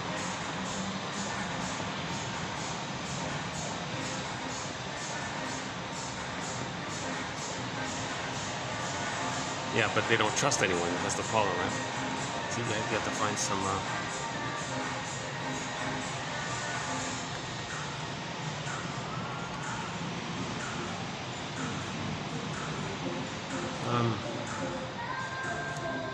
yeah, it's on YouTube. You can see it.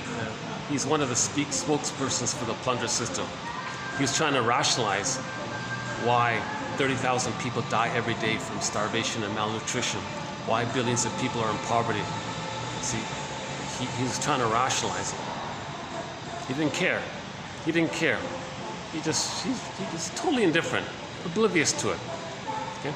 Because he believed that when he was in pain with the mother didn't care. The mother was oblivious. Why? Because it was a bottle fed. It was a plastic bottle with a rubber nipple. It's not going to care. It's a stone thing. So he had that kind of stone reaction. Right? Didn't care kind of thing, right? Well, the plastic bottle didn't care. Identify with the plastic bottle. I do to others. I disappoint like the plastic bottle.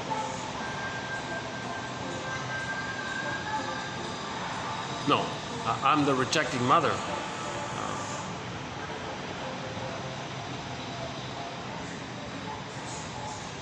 Part of greed, as I understand it, is the mother got some benefit by the child's presence.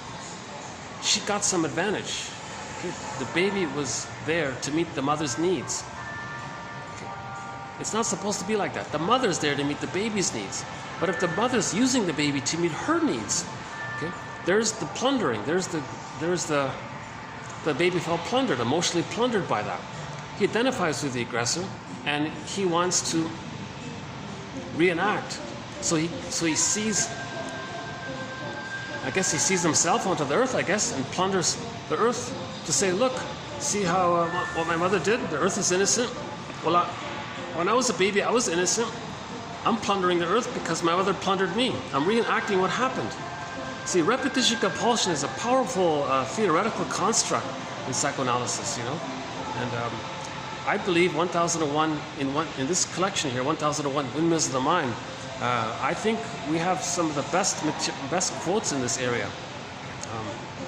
I'm kind of, you know, I feel satisfied that many or most of the best quotes on this topic are included in our collection. 1001 Windmills of the Mind. We have over 52 threads. One of them is the repetition compulsion one. An example of repetition compulsion and transference is TQ 2435-9. What a Fool Believes. The follow-up song was the Doobie Brothers, What a Fool Believes. So if you really want to get a crash course in repetition compulsion, check out those videos, 2435-9. 130 quotes over 5 videos. Now my commentary, I imagine, might not be based on my peeking at the transcript from yesterday. I felt really upset. I felt a little sad. Oh my God, this is how I talk? And it makes it worse because YouTube can't catch all of the words. So it's really fragmented. So the transcript is almost useless, right? You know, when we played that clip by Kristen Wilson, Ooh My Soul, that 10-minute speech there, I hope YouTube could catch her speech. That'd be the first time there'd be an actual transcript of that great speech. You know? Peach smoothie. Salvation is not a peach smoothie and a massage.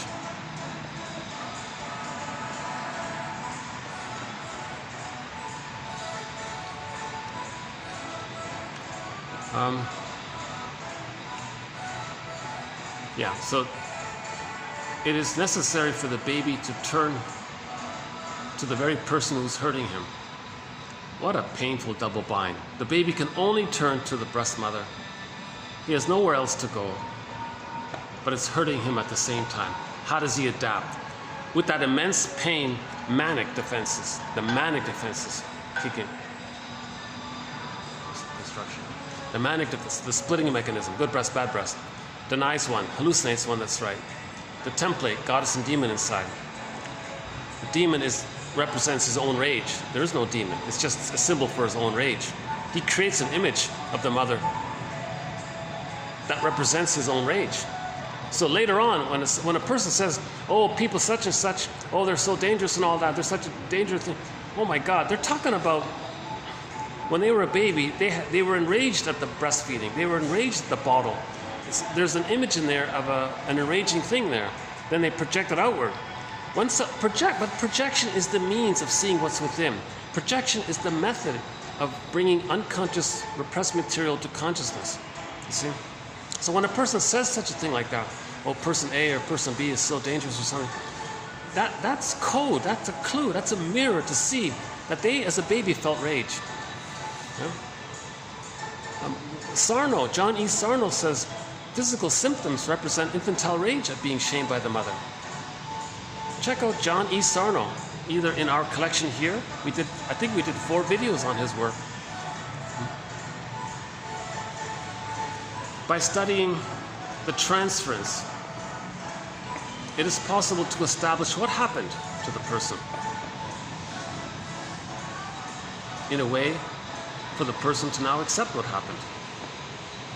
So the transference, so baby and the mother, 2 people there, baby's helpless, mother has the power. Okay, replay in the therapy room, you got the client who's helpless, in pain, needs help, the therapist is the wiser, knowledgeable guy. It's going to trigger up the original interaction, it's going to be replayed and reenacted.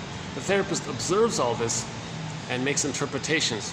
Okay, you're letting me know what kind of mother you had because you're acting like her. You're trying to make me feel what you couldn't feel as a child. You're trying to tell me how you felt as a child with that mother. So they're reenacting it. So he provides transference interpretations. So now he can own some of this stuff. And once a person is aware that they're repeating, that they go, oh my God, it's a big help, because you can calm down and you don't need to do most of the things that we're doing. The capacity for real love, with the capacity for real love sent into exile or repression, only the grandiosity is left. Okay? So the self gets split. The true self is lost. All that's left is the grandiose part self, the ego ideal. The ego ideal, meaning the baby thought he had to be perfect enough to so good that he magically converted his painful, dysfunctional mother into a loving, functional mother because he needed the paradise. So he had this unrealistic image of himself, this perfect, godlike thing that could save the mother and make her a loving mother. That's the ego ideal, the glorified self, the idealized self. Okay? That's all that's left, this false belief that he's got to save the mother, protect the mother, cure the mother, heal the mother, make her a good mother, etc. That's called the ego ideal, or the idealized self, or the neurotic pride can come from there. Okay? So that's all that's left, this grandiose part self. So it's split, the self is split. The true self is gone. All he's got left is this grandiose part self. This grandiose part self is a phantom image. It's not even real. It's the phantom image of this belief that the person had in the nursery or in the womb that he was a little god. That's the phantom image. That's all that's left. It didn't get resolved. Only with love does that get resolved, because he didn't get the love that's still there. Now his realness is gone. It's repressed, projected. He shames others to reenact how the mother shamed him. Okay? So he's actually hurting himself seen outwardly to reenact how the mother hurted him. Okay? And that fuels the grandiose part self, because he's now active, he's important doing it, that kind of thing. Right? So the point is, when the baby's traumatized and he loses his true self, his developmental path, his golden ball, his feeling self, his ontological self, the ability to mourn, the ability for mutuality, empathy, capacity, reparate. When he loses all that, what has he got left? All he's got is the grandiosity, the narcissism, and identifying with the aggressor. That's all he's got. That's called the false self. He's got the false self, and he thinks that's who he is. And he'll fight for it. He'll boast about it. Well, that's who I am. I'm blunt like that. I don't like take it or leave it. And he'll aggressively preempt criticism by in advance owning it and boasting about it, to make in a grandiose way to inflate his narcissism, to impress people by it. So he's very enraged by this kind of thing. Again, with Winnicott, he says the false self may be temporarily there to protect the true self. It's not meant to replace it, but with severe trauma, it replaces it. That's the narcissistic pattern, the bully pattern, the Iago pattern, the lower BPD, and several others. Right?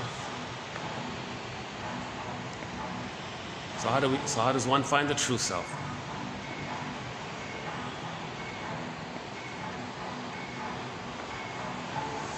If they hate vulnerability, if they say, I hate vulnerability, I hate that you're too weak, don't be a crybaby, all this girly stuff, if they hate all that kind of stuff, that's a reenactment that they identified with the aggressor. The aggressor hated their own, those things. So they've identified with the aggressor. Why does a baby identify with the aggressor? Because he didn't get the love from them. Okay, now you become a detective. What really went down, mother, father? What really happened in the nursery? You become a detective. Okay? And then the truth will upset you free. The mother failed the person as a baby. Oh my God, you really failed me, didn't you, mother? You really, big time, you failed big time. Oh, not my fault. Okay, well.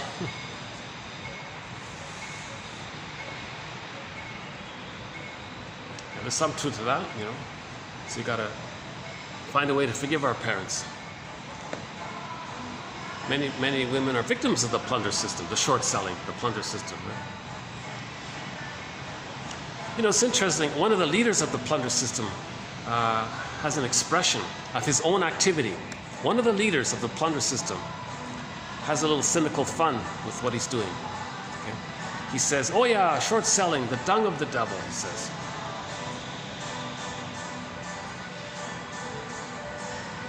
So that's, the misattunement is the dung part, right? He didn't get the love, he got rejection, that's the dung part. The devil part is the baby creates a frightening image of the breast. That frightening image is a symbol for the baby's own rage. So in the plunder system, they're just replaying that. So the plunder system is a replay of the faulty breastfeeding. 70% of the babies in North America are getting an insecure attachment style. Roughly half of them, let's say, are having the trauma during the nursing time. The other half maybe are the clingers. Maybe we'll just briefly, how are we doing here? Yeah, we got a little time here. Maybe I can briefly provide some context here. I feel like we need a little more context here. Where's Homo botuensis? Where are you, my friend? Oh, here you are. According to one theory, we used to be this guy. This is us.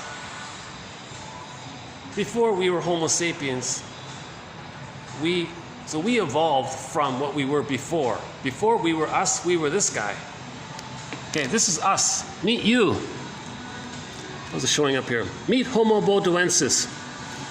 So the theory is for 1 million years, we, an earlier version of us, this guy here, Homo botuensis, okay?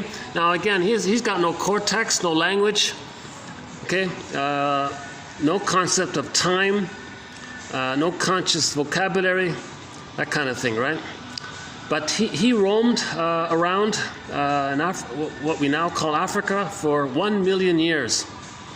And then and all babies got a secure attachment style. So the temperament, despite this artist's rendering, the temperament was calm, caring, warm. They had a long life, apparently, very long life, apparently, and they were warm. They weren't. There was no sadism. There was no cynicism. There was no plundering. There was none of these kind of aberrations. They were actually a kind of a warm, affectionate, kind of a natural. They were homo naturalis. They were. So because all babies were held, the mothers held the babies, so they all got a secure attachment style of I'm okay, you're okay. And then about 100. So the theory is. So this is all around the Congo apparently. And then a theory is about 150,000 years ago, evolution, something happened. He developed the cortex, enter us, Homo sapiens. So we are all Homo sapiens. And for 150,000 years, we continued in the manner of Homo botuensis. All babies got a secure attachment style. So the temperament of Homo sapiens was Homo naturalis. I'm okay, you're okay. Tolerant personality, global village. Anxiety was dealt with normal song, dance, and ritual. No envy, no greed.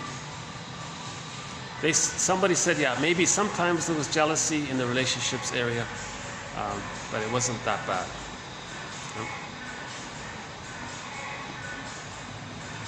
And then about 10,000 years ago, an event took place apparently. This, again, theory, speculation, the discovery of farming and agriculture. When suddenly we get something that makes us feel extra safe, we're going to get extra serotonin. So with the discovery, my guess is it's kind of like they won this huge lottery. All of the people in that area just suddenly won like $1 billion or something. Like, whoa! So the brain sent the person immense amount of serotonin. Okay, so something happened there, I guess, with the brain response to this discovery of farming and agriculture. You don't have to worry about the next meal kind of thing, or they can grow as much as they want. They figured it out, kind of thing. So the brain habituated to it. And then what if maybe there was some kind of weather problem or something? Then people panic, because if we don't get the thing that gave us the serotonin, we feel stressed. So now there was a panic. Enter the first enter humanity's first manic defense in response to a weather change. I don't know. So people, in the panic to keep on getting what gave them the serotonin, plus maybe it was a trauma. Maybe too much serotonin was a trauma. It overwhelmed the system. It wasn't natural. And there were people that said, one author said, there were people back then that said, don't do this. Don't plunder the earth. Don't farm it.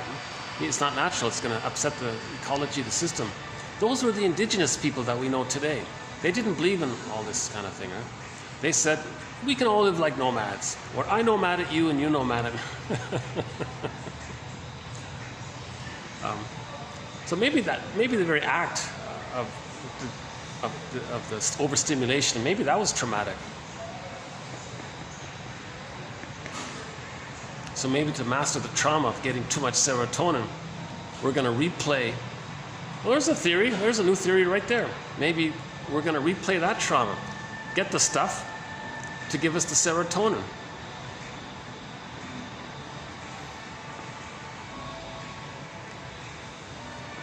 It doesn't change history. It doesn't change the past, where we were at a time when we didn't discover farming and agriculture. The brain still has that memory. But we were traumatized by getting too much serotonin, so we're going to reenact it. So that there enter the greed. Well, let's get more stuff to reenact the trauma of getting too much stuff.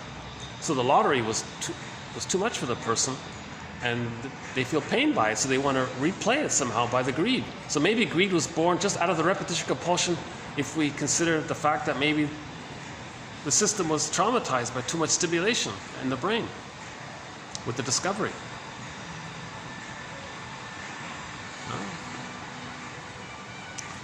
So anyways, that one aside, the theory was when people panicked around not getting their serotonin,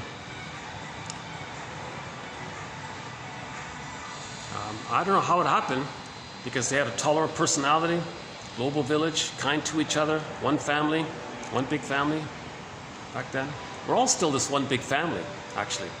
According to a recent article, we all came from what is now called the Northeast Congo.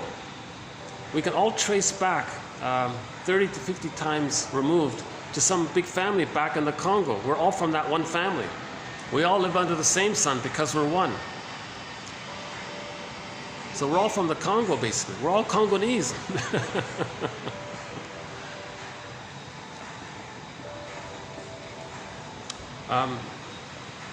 So I don't know what happened, but okay, let's use the phrase manic defense. Maybe there was this immense panic, because in general, when you get something that makes you feel safe, if you don't get it, you feel stress. So now it kicks in the dopamine for the chase. So now the brain sends dopamine. We've got to chase. We've got to get the thing.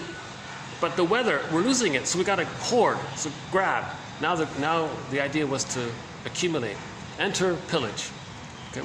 So now some kind of model they said was devised called, well, let's just call it, forget about global village, it's global pillage now, because we're in this panic of not knowing how to wean ourselves off of all of this serotonin that we got. How do we de-serotoninize ourselves? They didn't know how to de-serotoninize themselves. I don't know. I'm just guessing here. So in the panic, to keep getting what they got, to compensate for what they might lose because of the weather, they decided to plunder. Okay, now enter global pillage. Now, how do you pillage? It's not natural to force others to do all the work. So someone got the idea out of the panic, remove the babies from the mother. That'll do it. Huge shock. It never took place before. All babies were given to the mother naturally. So they yanked the babies away from the mother. No breath.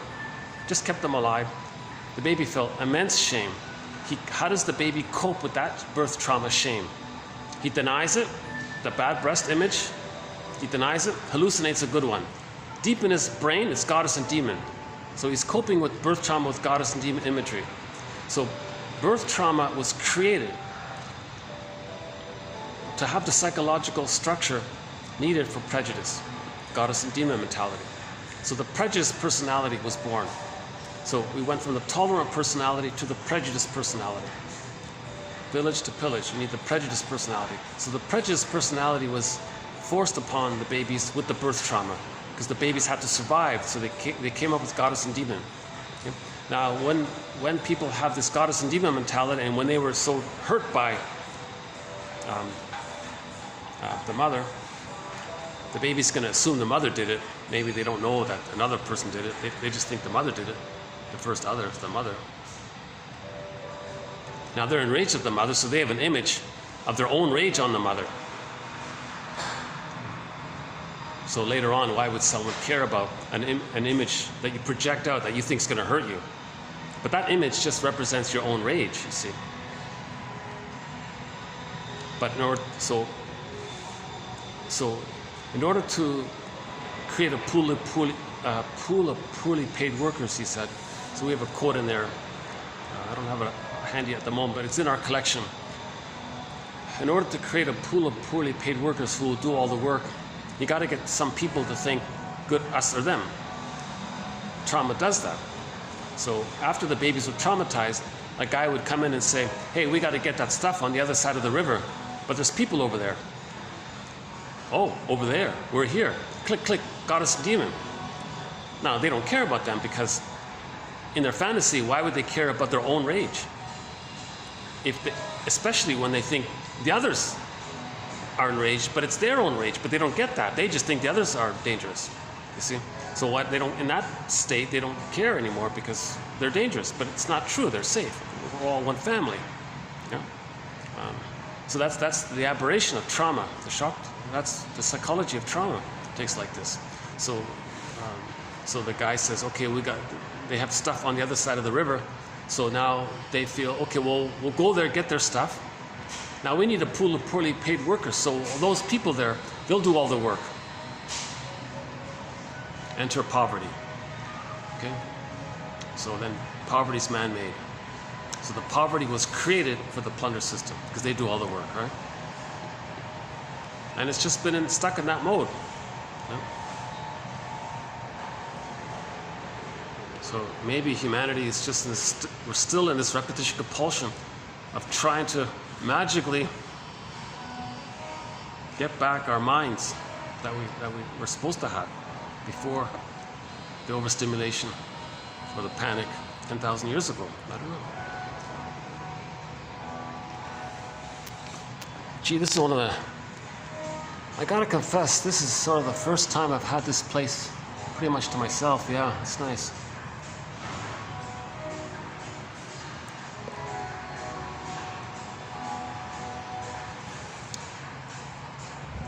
I'll keep going until this battery runs out. My storage limit on my little budget phone here is 3 hours, so I got about a half an hour, 40 minutes maybe.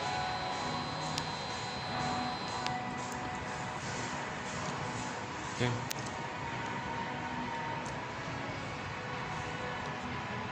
Now somebody might say to them, hey, aren't you doing such a cruel thing to other people?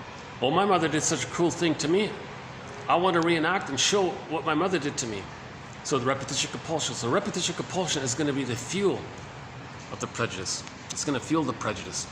Now, so this is going on, let's say, and maybe somebody got the idea, wait a minute, people are resisting doing this. It's not natural. Maybe people are trying to heal. How do we... But we're in this panic to plunder, but there's also this drive to heal. So there's an inner conflict. We want to heal, that's natural, but we're in this trauma state of repetition compulsion. Enter religion. Religion was entered in. Okay, so they distorted the existing song, dance, and ritual that people had for millions of years.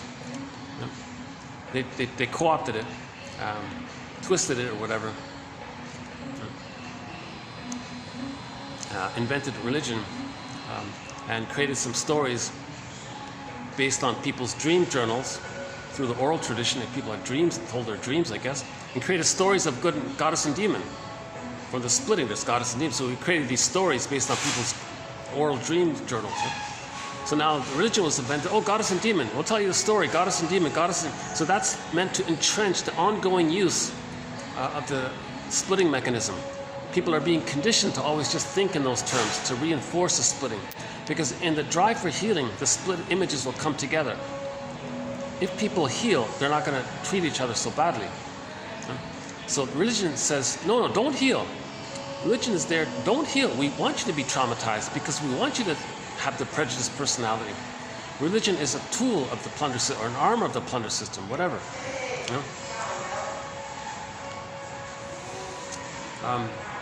Now, one way to reinforce this ongoing use of splitting is to keep on imagining the phantom good breast in the sky, the phantom breast in the sky. Okay? So Lloyd Demas says it's the phantom placenta in the sky.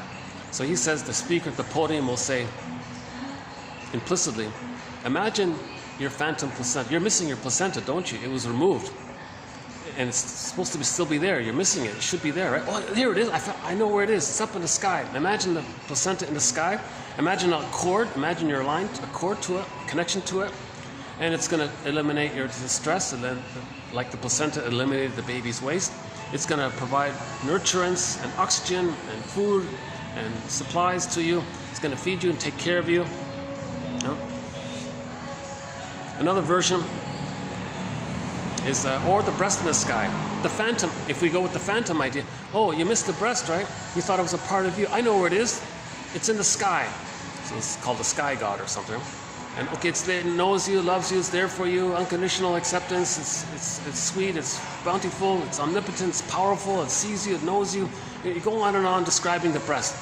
And in the process of describing the placenta, the phantom placenta, and the person's phantom breast in the sky, it may trigger up somehow through poetic, evocative, emotional presentation and tapping into people's fantasy and wish for it and need for it. You need it, don't you? It's there. I'm here to tell you it's there. Believe me, it's there. Then you may get a click. You may trigger up or revive some of the blissful Garden of Eden feelings you had in the womb or while nursing. Okay? So one of the gambits of religion is to trigger up the old blissful Garden of Paradise feelings you had. Then the guy says, are you a believer? Oh yes, okay. So he's doing that to maintain the splitting. Idealization, the perfect breast in the sky. Don't talk about the bad breast, meaning your anger. Why would you be angry? We don't want you to be aware of that. We don't want you to heal, so don't be aware of it. Religion answers questions that may never be questioned. Religion gives answers to questions that shouldn't be questioned. Philosophy gives, what does it go? How does it go? Philosophy asks questions which may never be answered. Religion answers questions which gives answers to that which may never be questioned. So religion says, don't question it. Just imagine the good breastness of the phantom breast in the sky. Why are they doing it? To maintain the splitting mechanism. The idealization and splitting go together. Okay? So if they get you to idealize the good breast, that means the splitting is still there. Then in the stories, goddess and demon. So they're always maintaining splitting and idealization, right? These are manic defenses that the baby adopts. The guy at the podium says, keep on using those manic defenses. We need them. So just keep it going. Come every week. Just keep brainwashing you like that. Menticide, they call it. And then one day, a representative of the plunder systems comes in and says, in effect, implicitly, hey everybody, I'm glad you've been prepped. Remember when you were a baby, you felt much anxiety and you dealt with it by goddess and demon? Well, we want to plunder the stuff on the other side of the mountain. Okay. Oh, you mean there's them and us now? Click. So people are always interested to replay the compulsion to repeat the trauma. So if somebody gives you an opportunity, you can repeat the trauma. So he might say, oh, do you want to repeat the trauma? I know you want to repeat the trauma, being shamed by your mother. Okay. Well, and you want to act like her to hurt your innocence, to replay how your mother hurt you. Well, you can see your innocence onto those. At the same time, you can see the frightening mother onto them, and you can do both. You can hurt them and feel hurt, and you're pleasing us or whatever to get their stuff. And people are just in this compulsion to replay and repeat. Now they're operating at a goddess and demon fantasy. Oh, they're the bad one, us good, they bad, good breast, bad breast. Now when they say they bad breast, they're talking about the frightening image that when they were a baby, they were enraged and they were dangerous. The baby was enraged. He wanted to bite and grab and take in. He was desperate for mother's normal, loving, feeding experience response. So they were enraged by that one. When we don't get our needs met, people feel enraged, right? Marshall Rosenberg's axiom is anger is an expression of unmet needs. Oh, let's get this guy out here. Hold on a sec. Okay, just want to stop here.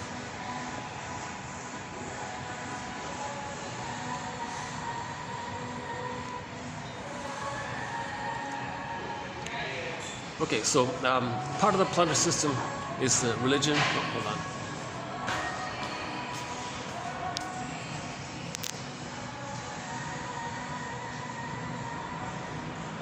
Okay.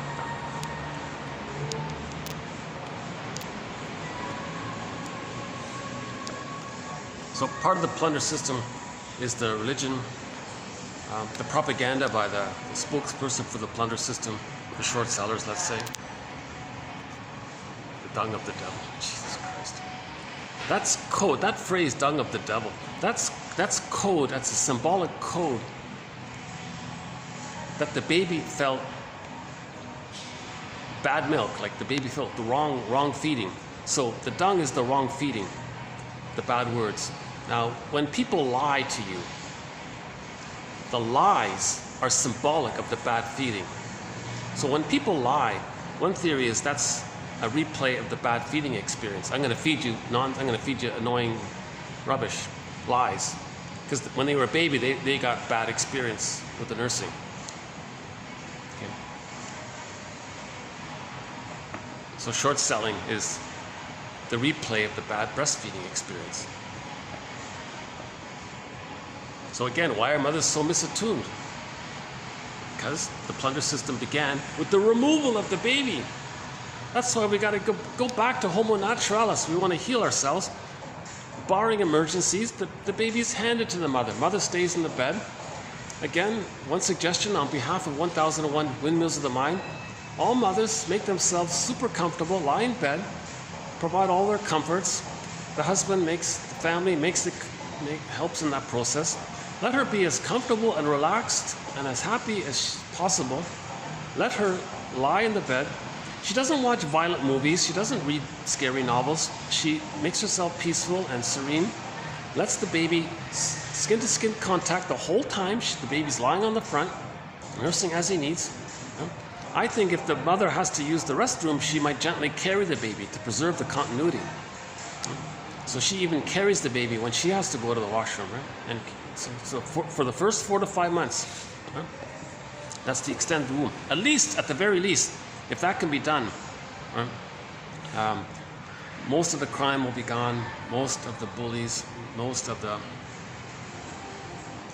Iagos, the envies, a lot of these disturbing personalities. If there's trauma post 5 months, and they're not seen afterwards, they can become greedy and narcissistic, but it'll mainly be sort of fantasy-wise. They won't be too belligerent. I don't know, maybe they could regress to it. No, maybe not. I don't think they will.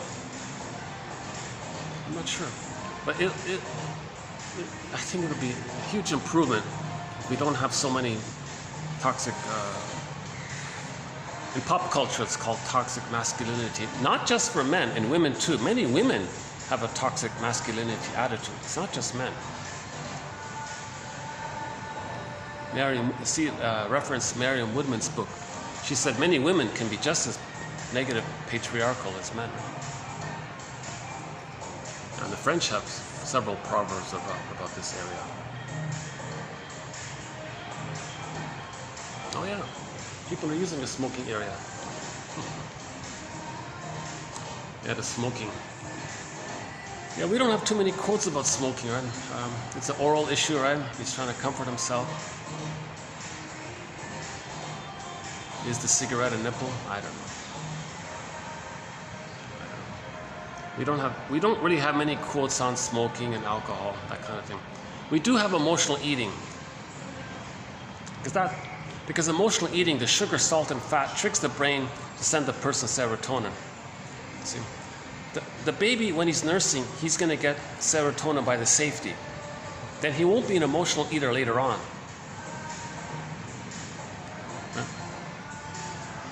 So if that's failed, they're going to look for symbolic feeding. Now food, mother, it's always linked, right? So they're going to look for food to find mother. But the trick is, the food isn't the mother, but the food, the sugar, salt, and fat, overstimulates the mammalian part of the brain to send the person serotonin, because the mammalian part of the brain interprets sugar, salt, and fat as a condition of safety. Then it sends the person serotonin, but it's just a trick. It didn't change the past. The cookie wasn't the breast, it didn't work. See? But in the unconscious fantasy, the cookie was supposed to be the breast that should have been. See, we're operating out of unconscious fantasies. The cookie is not the breast, cannot be the breast that should have been in the past. But the person goes for the cookie with that fantasy. It didn't work, but the allure is, it tricked the brain in the meantime to send the person serotonin for a moment. So for a moment, they got that feeling of what they would have felt had they had the good breast. It's a trick.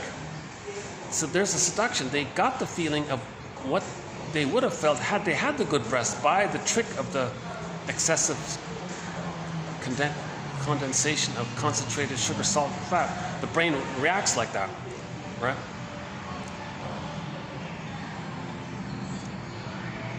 How are we doing here?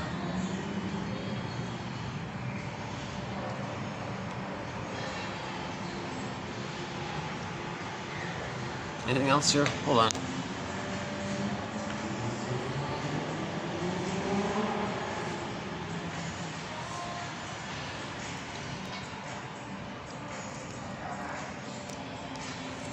Okay, and we talk about some of the tactics the spokesperson for the plunder system use. Logical fallacies. If you can't dazzle them with brilliance, baffle them with bull. That's how you control them. So the manic defense is control. How do you control? Well, if you confuse them, they feel passive and helpless. They don't understand. Well, you control them. Or you dazzle them, you impress them with your fancy talk. Doesn't make sense, but people are just in awe because words equal milk. Words equals milk in the unconscious. People are love-starved. So if you provide a lot of eloquent speaking, calm voice, it's called narcissistic giving. It's a trick. No real value. Check out the video from 3 videos ago, I think. 3 or 4 videos ago, the topic on narcissistic giving was there. Narcissistic giving is when a person with a narcissistic pattern, they were shamed. So their slogan, their song is, they sing the song, "Find me somebody to shame," so they can reenact how they were shamed. So how do they find somebody to shame? They throw them a crumb to some love-starved, codependent person who still has hope. They take the hook, then they have someone to shame. The codependent person wakes up and leaves finally. So the process is called narcissistic giving. And to preempt criticism of what they're doing, they have grandiose narcissistic honesty. Well, I'm blunt like that. Well, that's just the way I am. Those kinds of things. So that was an interesting one, actually.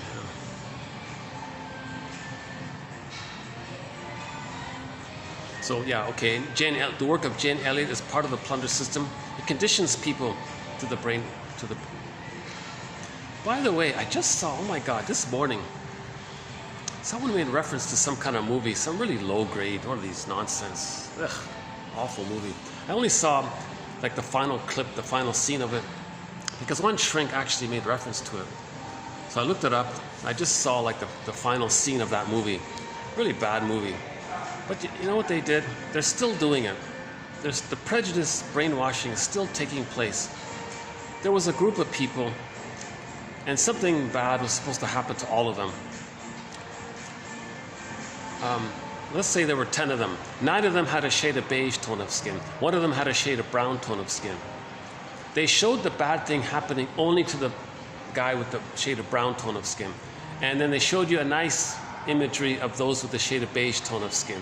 So the imprint was the shade of beige tone of skin, good, the shade of brown tone of skin, right? They're doing that splitting either or kind of thing. They were actually brainwashing through the imagery of the prejudice. Right? Shade of beige, shade of brown, right? Shade of beige or brown. Everyone has a shade of beige tone of skin or a shade of brown tone of skin. So that clicks up the imagery of either or, garden, jungle imagery, one guy said recently. I was still doing it. I watched a documentary called Rumble about indigenous people, their contribution to the music industry, to the rock and roll music industry. A lot of indigenous people invented a lot of rock and roll, and they invented a lot of things like the banjo. If I'm not mistaken, Elvis was inspired by the indigenous. There was an indigenous Elvis before there was Elvis. It talked a lot about the contribution of indigenous people to the music industry, but they presented it in a way where you're gonna have a bad. They want you to. They're trying to trigger you a bad feeling and to associate it with indigenous people. So they're still doing it. So that's part of the plunder system, to reinforce either or thinking. Right?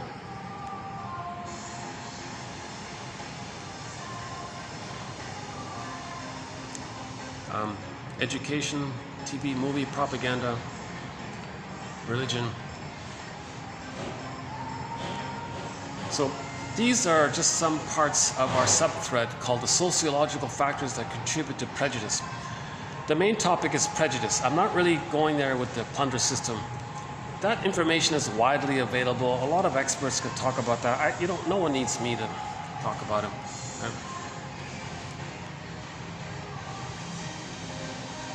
But sometimes it's a demonstration of psychology, the rationalizations. Rationalization, one of our threads. It's when you want to make something that sounds reasonable, but it's a lie. But it tricks you because it kind of sounds reasonable, but it's a lie. That's called a rationalization. Fake logic, pseudo-logic, to trick people to hide the true motive. The true motive might be psychotic, like he was saying here, or perverse. It's a perversion, it's an aberration to hurt so many people.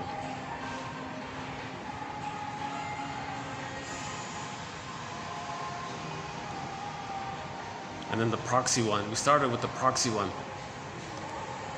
People who work for the plunder system. What is it?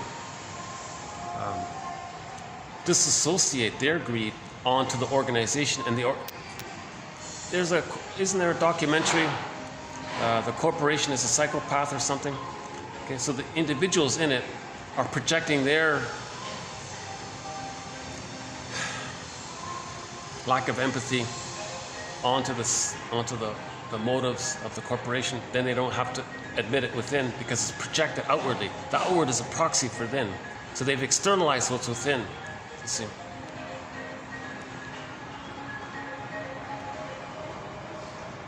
So the moral development comes with differentiation.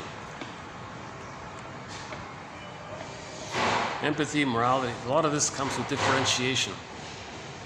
The baby can only differentiate when he's able to see the mother as loving and frustrating. He can't do it when the mother's too over-the-top shaming. He can't do it in response. He uses splitting, grandiosity, projective identification, proxy, identification with the aggressor, and other manic defenses. He's stuck there. So morality hasn't really fully entered in, right? And, empathy, gratitude, these things haven't entered in. Reparational, forget it, right?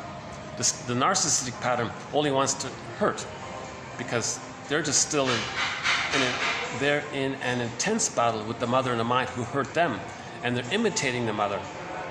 Now, Burglar says maybe he's trying to show up the mother by imitating her. Look, world, you see how negative and cynical I am? Well, that's what my mother did to me. I'm showing you what my mother was like. So he's trying to show up the mother. So he's angry that way.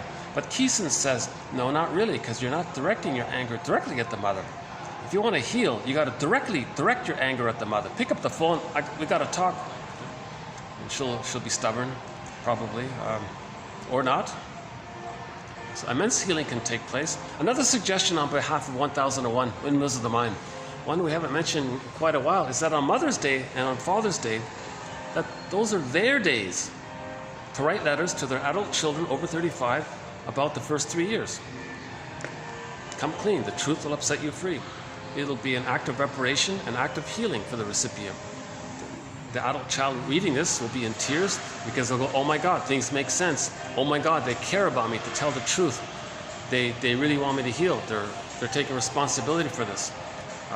It can be very life-changing experience if the adult children receive these letters from their parents, and they don't have to ask for anything. They just what happened?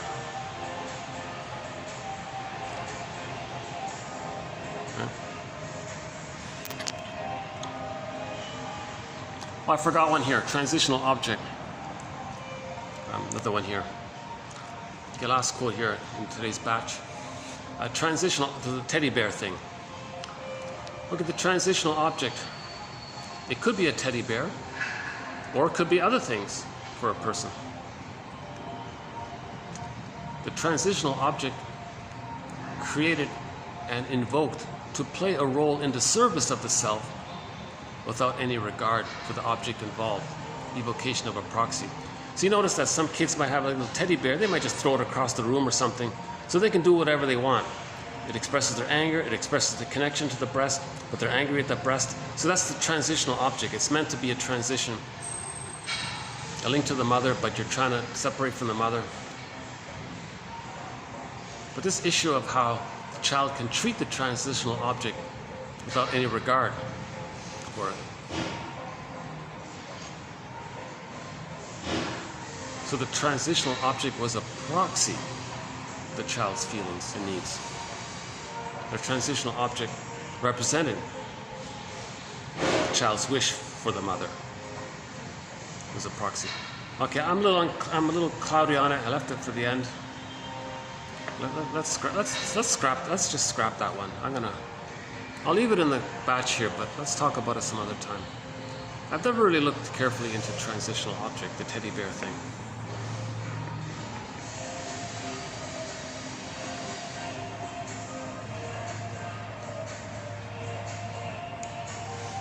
Let's play Kristen Wilson one more time. It's a great speech. Just give me a minute to cue it up here. Rather than in the dark. Be a spiritual There it is. revolution. Okay, here we go. Kristen Wilson, Ooh My Soul.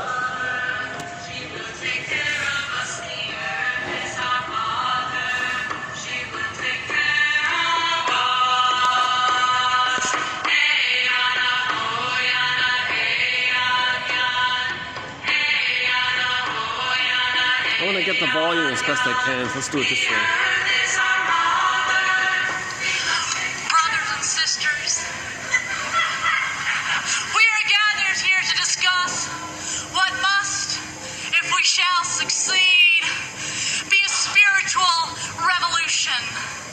An evolution from Homo sapien sapien, revealingly redundant, to Homo economicus, well put, Max Oschliger, to Homo naturalis. I will proceed directly to the heart of my sermon, which, for the sake of revolutionary gender reclamation, I drop the sir and add a ma'am, making this not a sermon, but a mammon. Yes! Yes, Buchanan, I said mammon, which speaks to the natural and pantheistic instead of the mechanical and sadistic. We are talking about exchanging biopornography for biophilia. Pornography. That is the structure of domination which has replaced English as our national language. Everything translated into what I can possibly control or consume without being touched, changed, challenged, or connected. A language which transforms women into meat, animals into meat products, poor men into machines, and rich men into gods. But in their attempts to become gods, they have lost their souls. We all have. That is why I am up here preaching my mammon. God did not throw us out of Eden.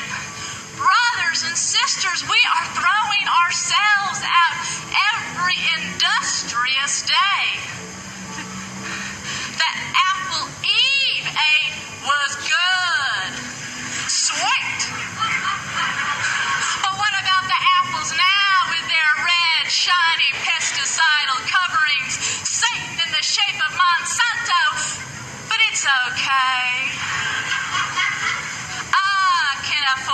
organic.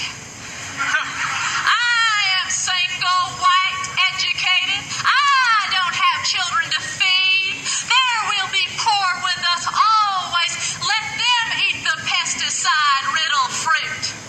Ha! Joke, riddle, on us. Genocide continues. Organic for the rich, toxic, tap water for the poor. We have a lot of work to do if this re-evolution is really going to happen and save us.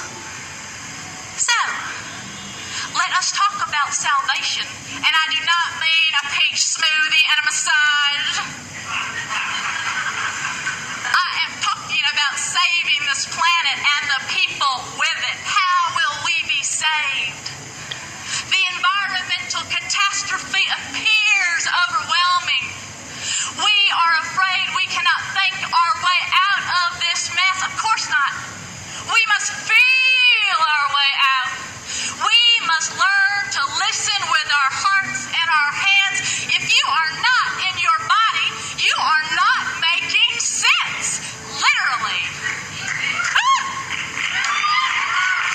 It is disembodied discourses that have got us into this crisis. We have worshipped the false gods of logic, progress, productivity, practicality. If destroying the earth for short-sighted economic profit is intelligent, reasonable, then please, God, make me a moron! This is a spiritual revolution about finding our ways back to the land, finding ways to be fed, spiritually fed. And it is not easy. I know.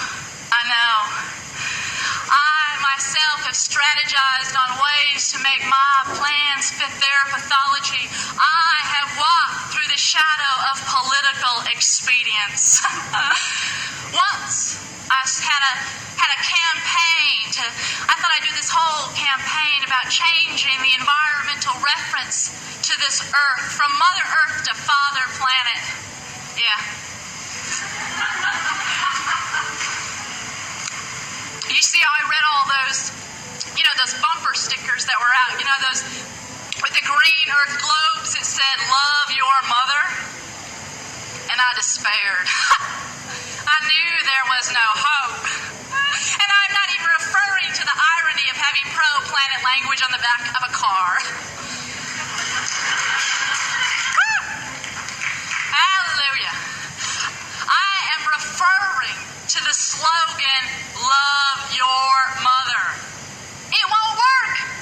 What? America hates its mothers. I thought of Mother's Day and the men who give the mother of their children sentimental harlequin cards, then beat, rape, and silence them the other 364 days. No, I thought. No wonder we have an environmental crisis if we treat the earth the way we treat our mothers. We think mothers are made to be exploited. They are supposed to give and ask nothing in return. They are supposed to have infinite resources. All good mothers are willing to be drained, damned, and depleted for their children. Mothers live for their babies' feeding schedule, and there is always a little milk left for Exxon, Texaco, International Paper, and the U.S. military. I thought, but if nature was perceived as male, then maybe everything would be different. Think about it. It might not be nice to fool Mother Nature, but if you mess with Father Planet, he'll beat the shit out of you. Hail, hurricane, and all.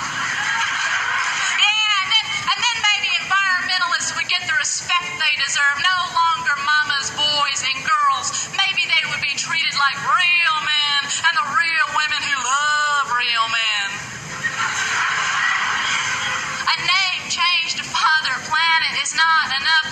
Fathers and mothers, we both need to be saved if this planet is going to survive. The environment environmental crisis points to a total ideological and spiritual crisis.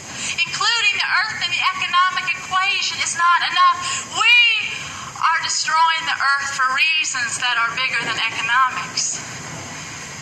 You see, we are afraid of death. We are afraid of this earth, this nature that will bring us back to dust. We are afraid of the dust and the dirt that will claim us, or the waters that we came from, and thus afraid of women's bodies, the bridges by which we walk this earth. An intellectual atheist, performance artist in spiritual crisis wrote this sermon. Because this revolution is about a religion in one of its original meanings, re-linking, reconnecting. Ourselves. The lives of women raped and murdered daily are fought in this struggle. The lives of indigenous peoples are fought in this struggle.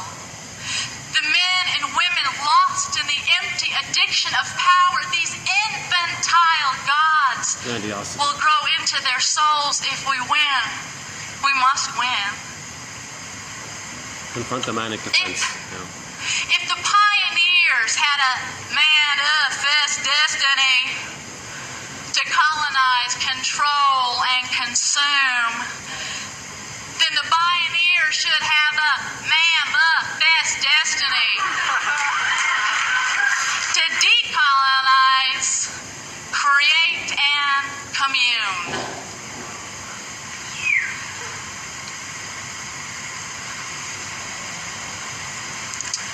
But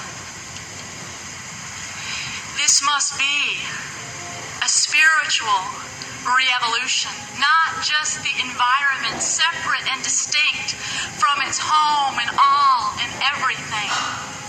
You see, if this is a spiritual re-evolution, if we get to feel as we fight, if we just get to feel as we fight, then we have already won. Amen. A women, a planet, our soul.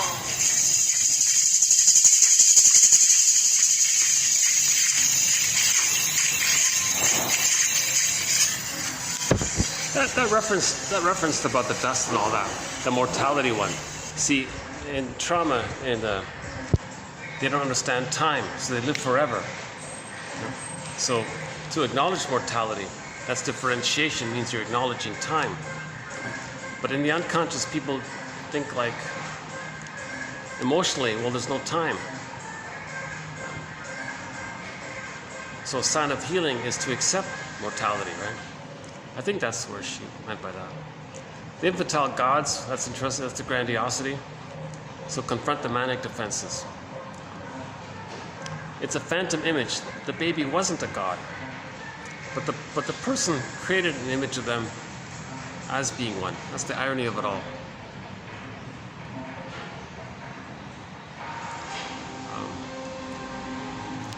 That one about disembodied discourse, yeah, that's a good. You're not making sense. If you're not in your body, you're not making sense.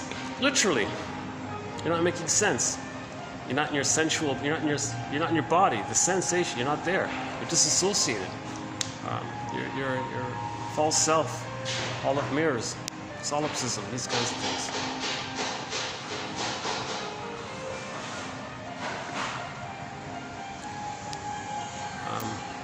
Yeah, I'm curious to see. Type in the transcript, see if it shows up. I'm curious myself if it's there.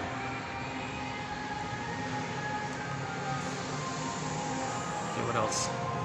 Oh yeah, a quick little follow-up. I mentioned a while ago that I was improved by somebody's speech about the theory about eating only between noon and 6 p.m. No breakfast, no dinner. There's a theory that the body has a cycle, that we take in food roughly from noon to 6, let's say, from 6 p.m. To, I don't know, 2 in the morning, whatever it is, the body's working it. 2 a.m. or 3 a.m., whatever it is, to noon, it's in the process of elimination, process, the second part. Then you take in the food in the afternoon, the body works with it, then it tries to is in the process to eliminate it, and there's this cycle. So, and I mentioned a while ago that I experimented with it. So, in other words, no breakfast, no eating after 7 p.m. Coffee, a drink, some fruit, or maybe a light breakfast, right? The main meal is between noon and 6. No, hold on a second. Let's get this guy out. Yeah. And I was saying, I found that personally helpful, right? And I just saw a report a couple of days ago called, what do they call it? Time-limited eating or something. Intermittent fasting during the day. He called it a kind of daily fast. In other words, you fast from 6 p.m. to noon, basically. But in his article, he said, you just eat during a consistent, regular 6 to 8 hour window. Whatever 6 to 8 hour window you have, just keep it regular and let your body engage in the cycle of taking in, using it, and then releasing it, that kind of thing. So I thought it was an interesting article. Because people are brainwashed. No, you gotta have breakfast. The most important meal, you gotta have breakfast. No, wait a minute. The body's still trying to eliminate yesterday's food or something. Well, don't stuff in. So it's gonna take a while to get your body back into a natural rhythm.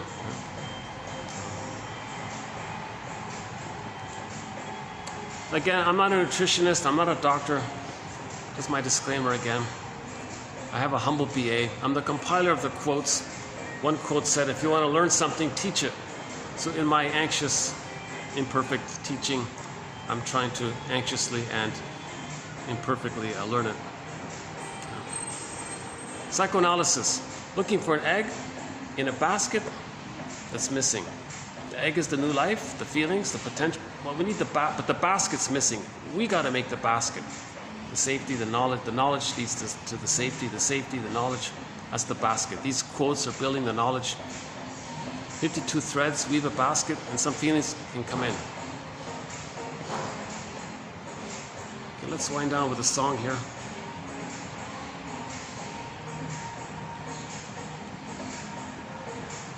Billy Sappy. We've played What a Fool Believes numerous times. I think I can let it go for now. Voices, lights, Coney Chilliwack, Bob Marley, Katja Epstein, Willie Mitchell, Birch Bark Letter, The Odyssey, Dan McCafferty, Delirium. Should we play some Delirium?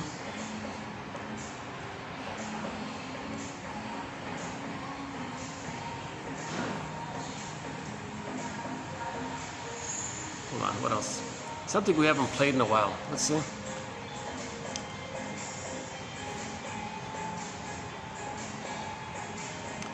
I would love to play Barbara Lewis's English cover of the song Windmills of the Mind, but it's blocked. YouTube blocks it. You gotta go out and delete it. But that's my favorite English rendition of the song Windmills of the Mind, the one by Barbara Lewis. Check that one out. Jose Feliciano is sort of a distant third. First place is Katja Epstein. Our theme song is Katja Epstein's German rendition of it.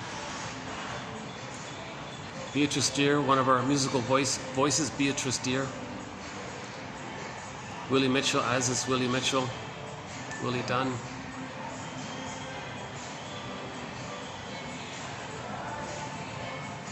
Deborah Mkaya.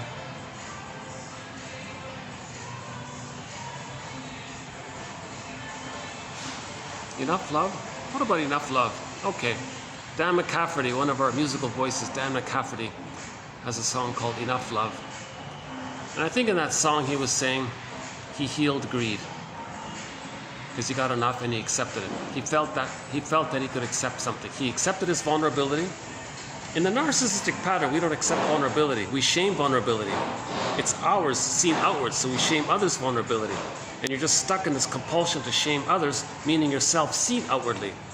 And he was saying, no, I pulled it back.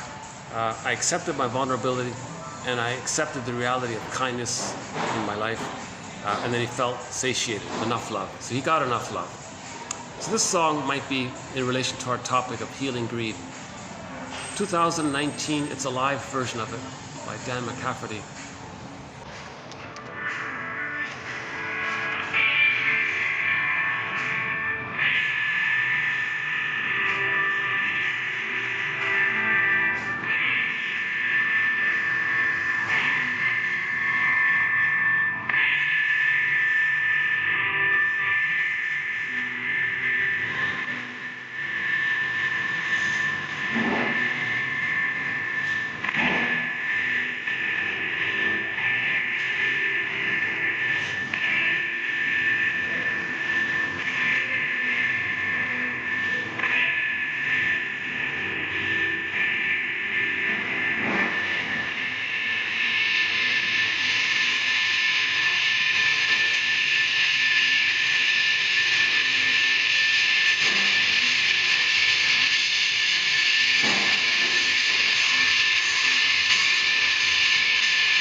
Okay, thanks very much. This has been TQ 24, 78, 9, and 80.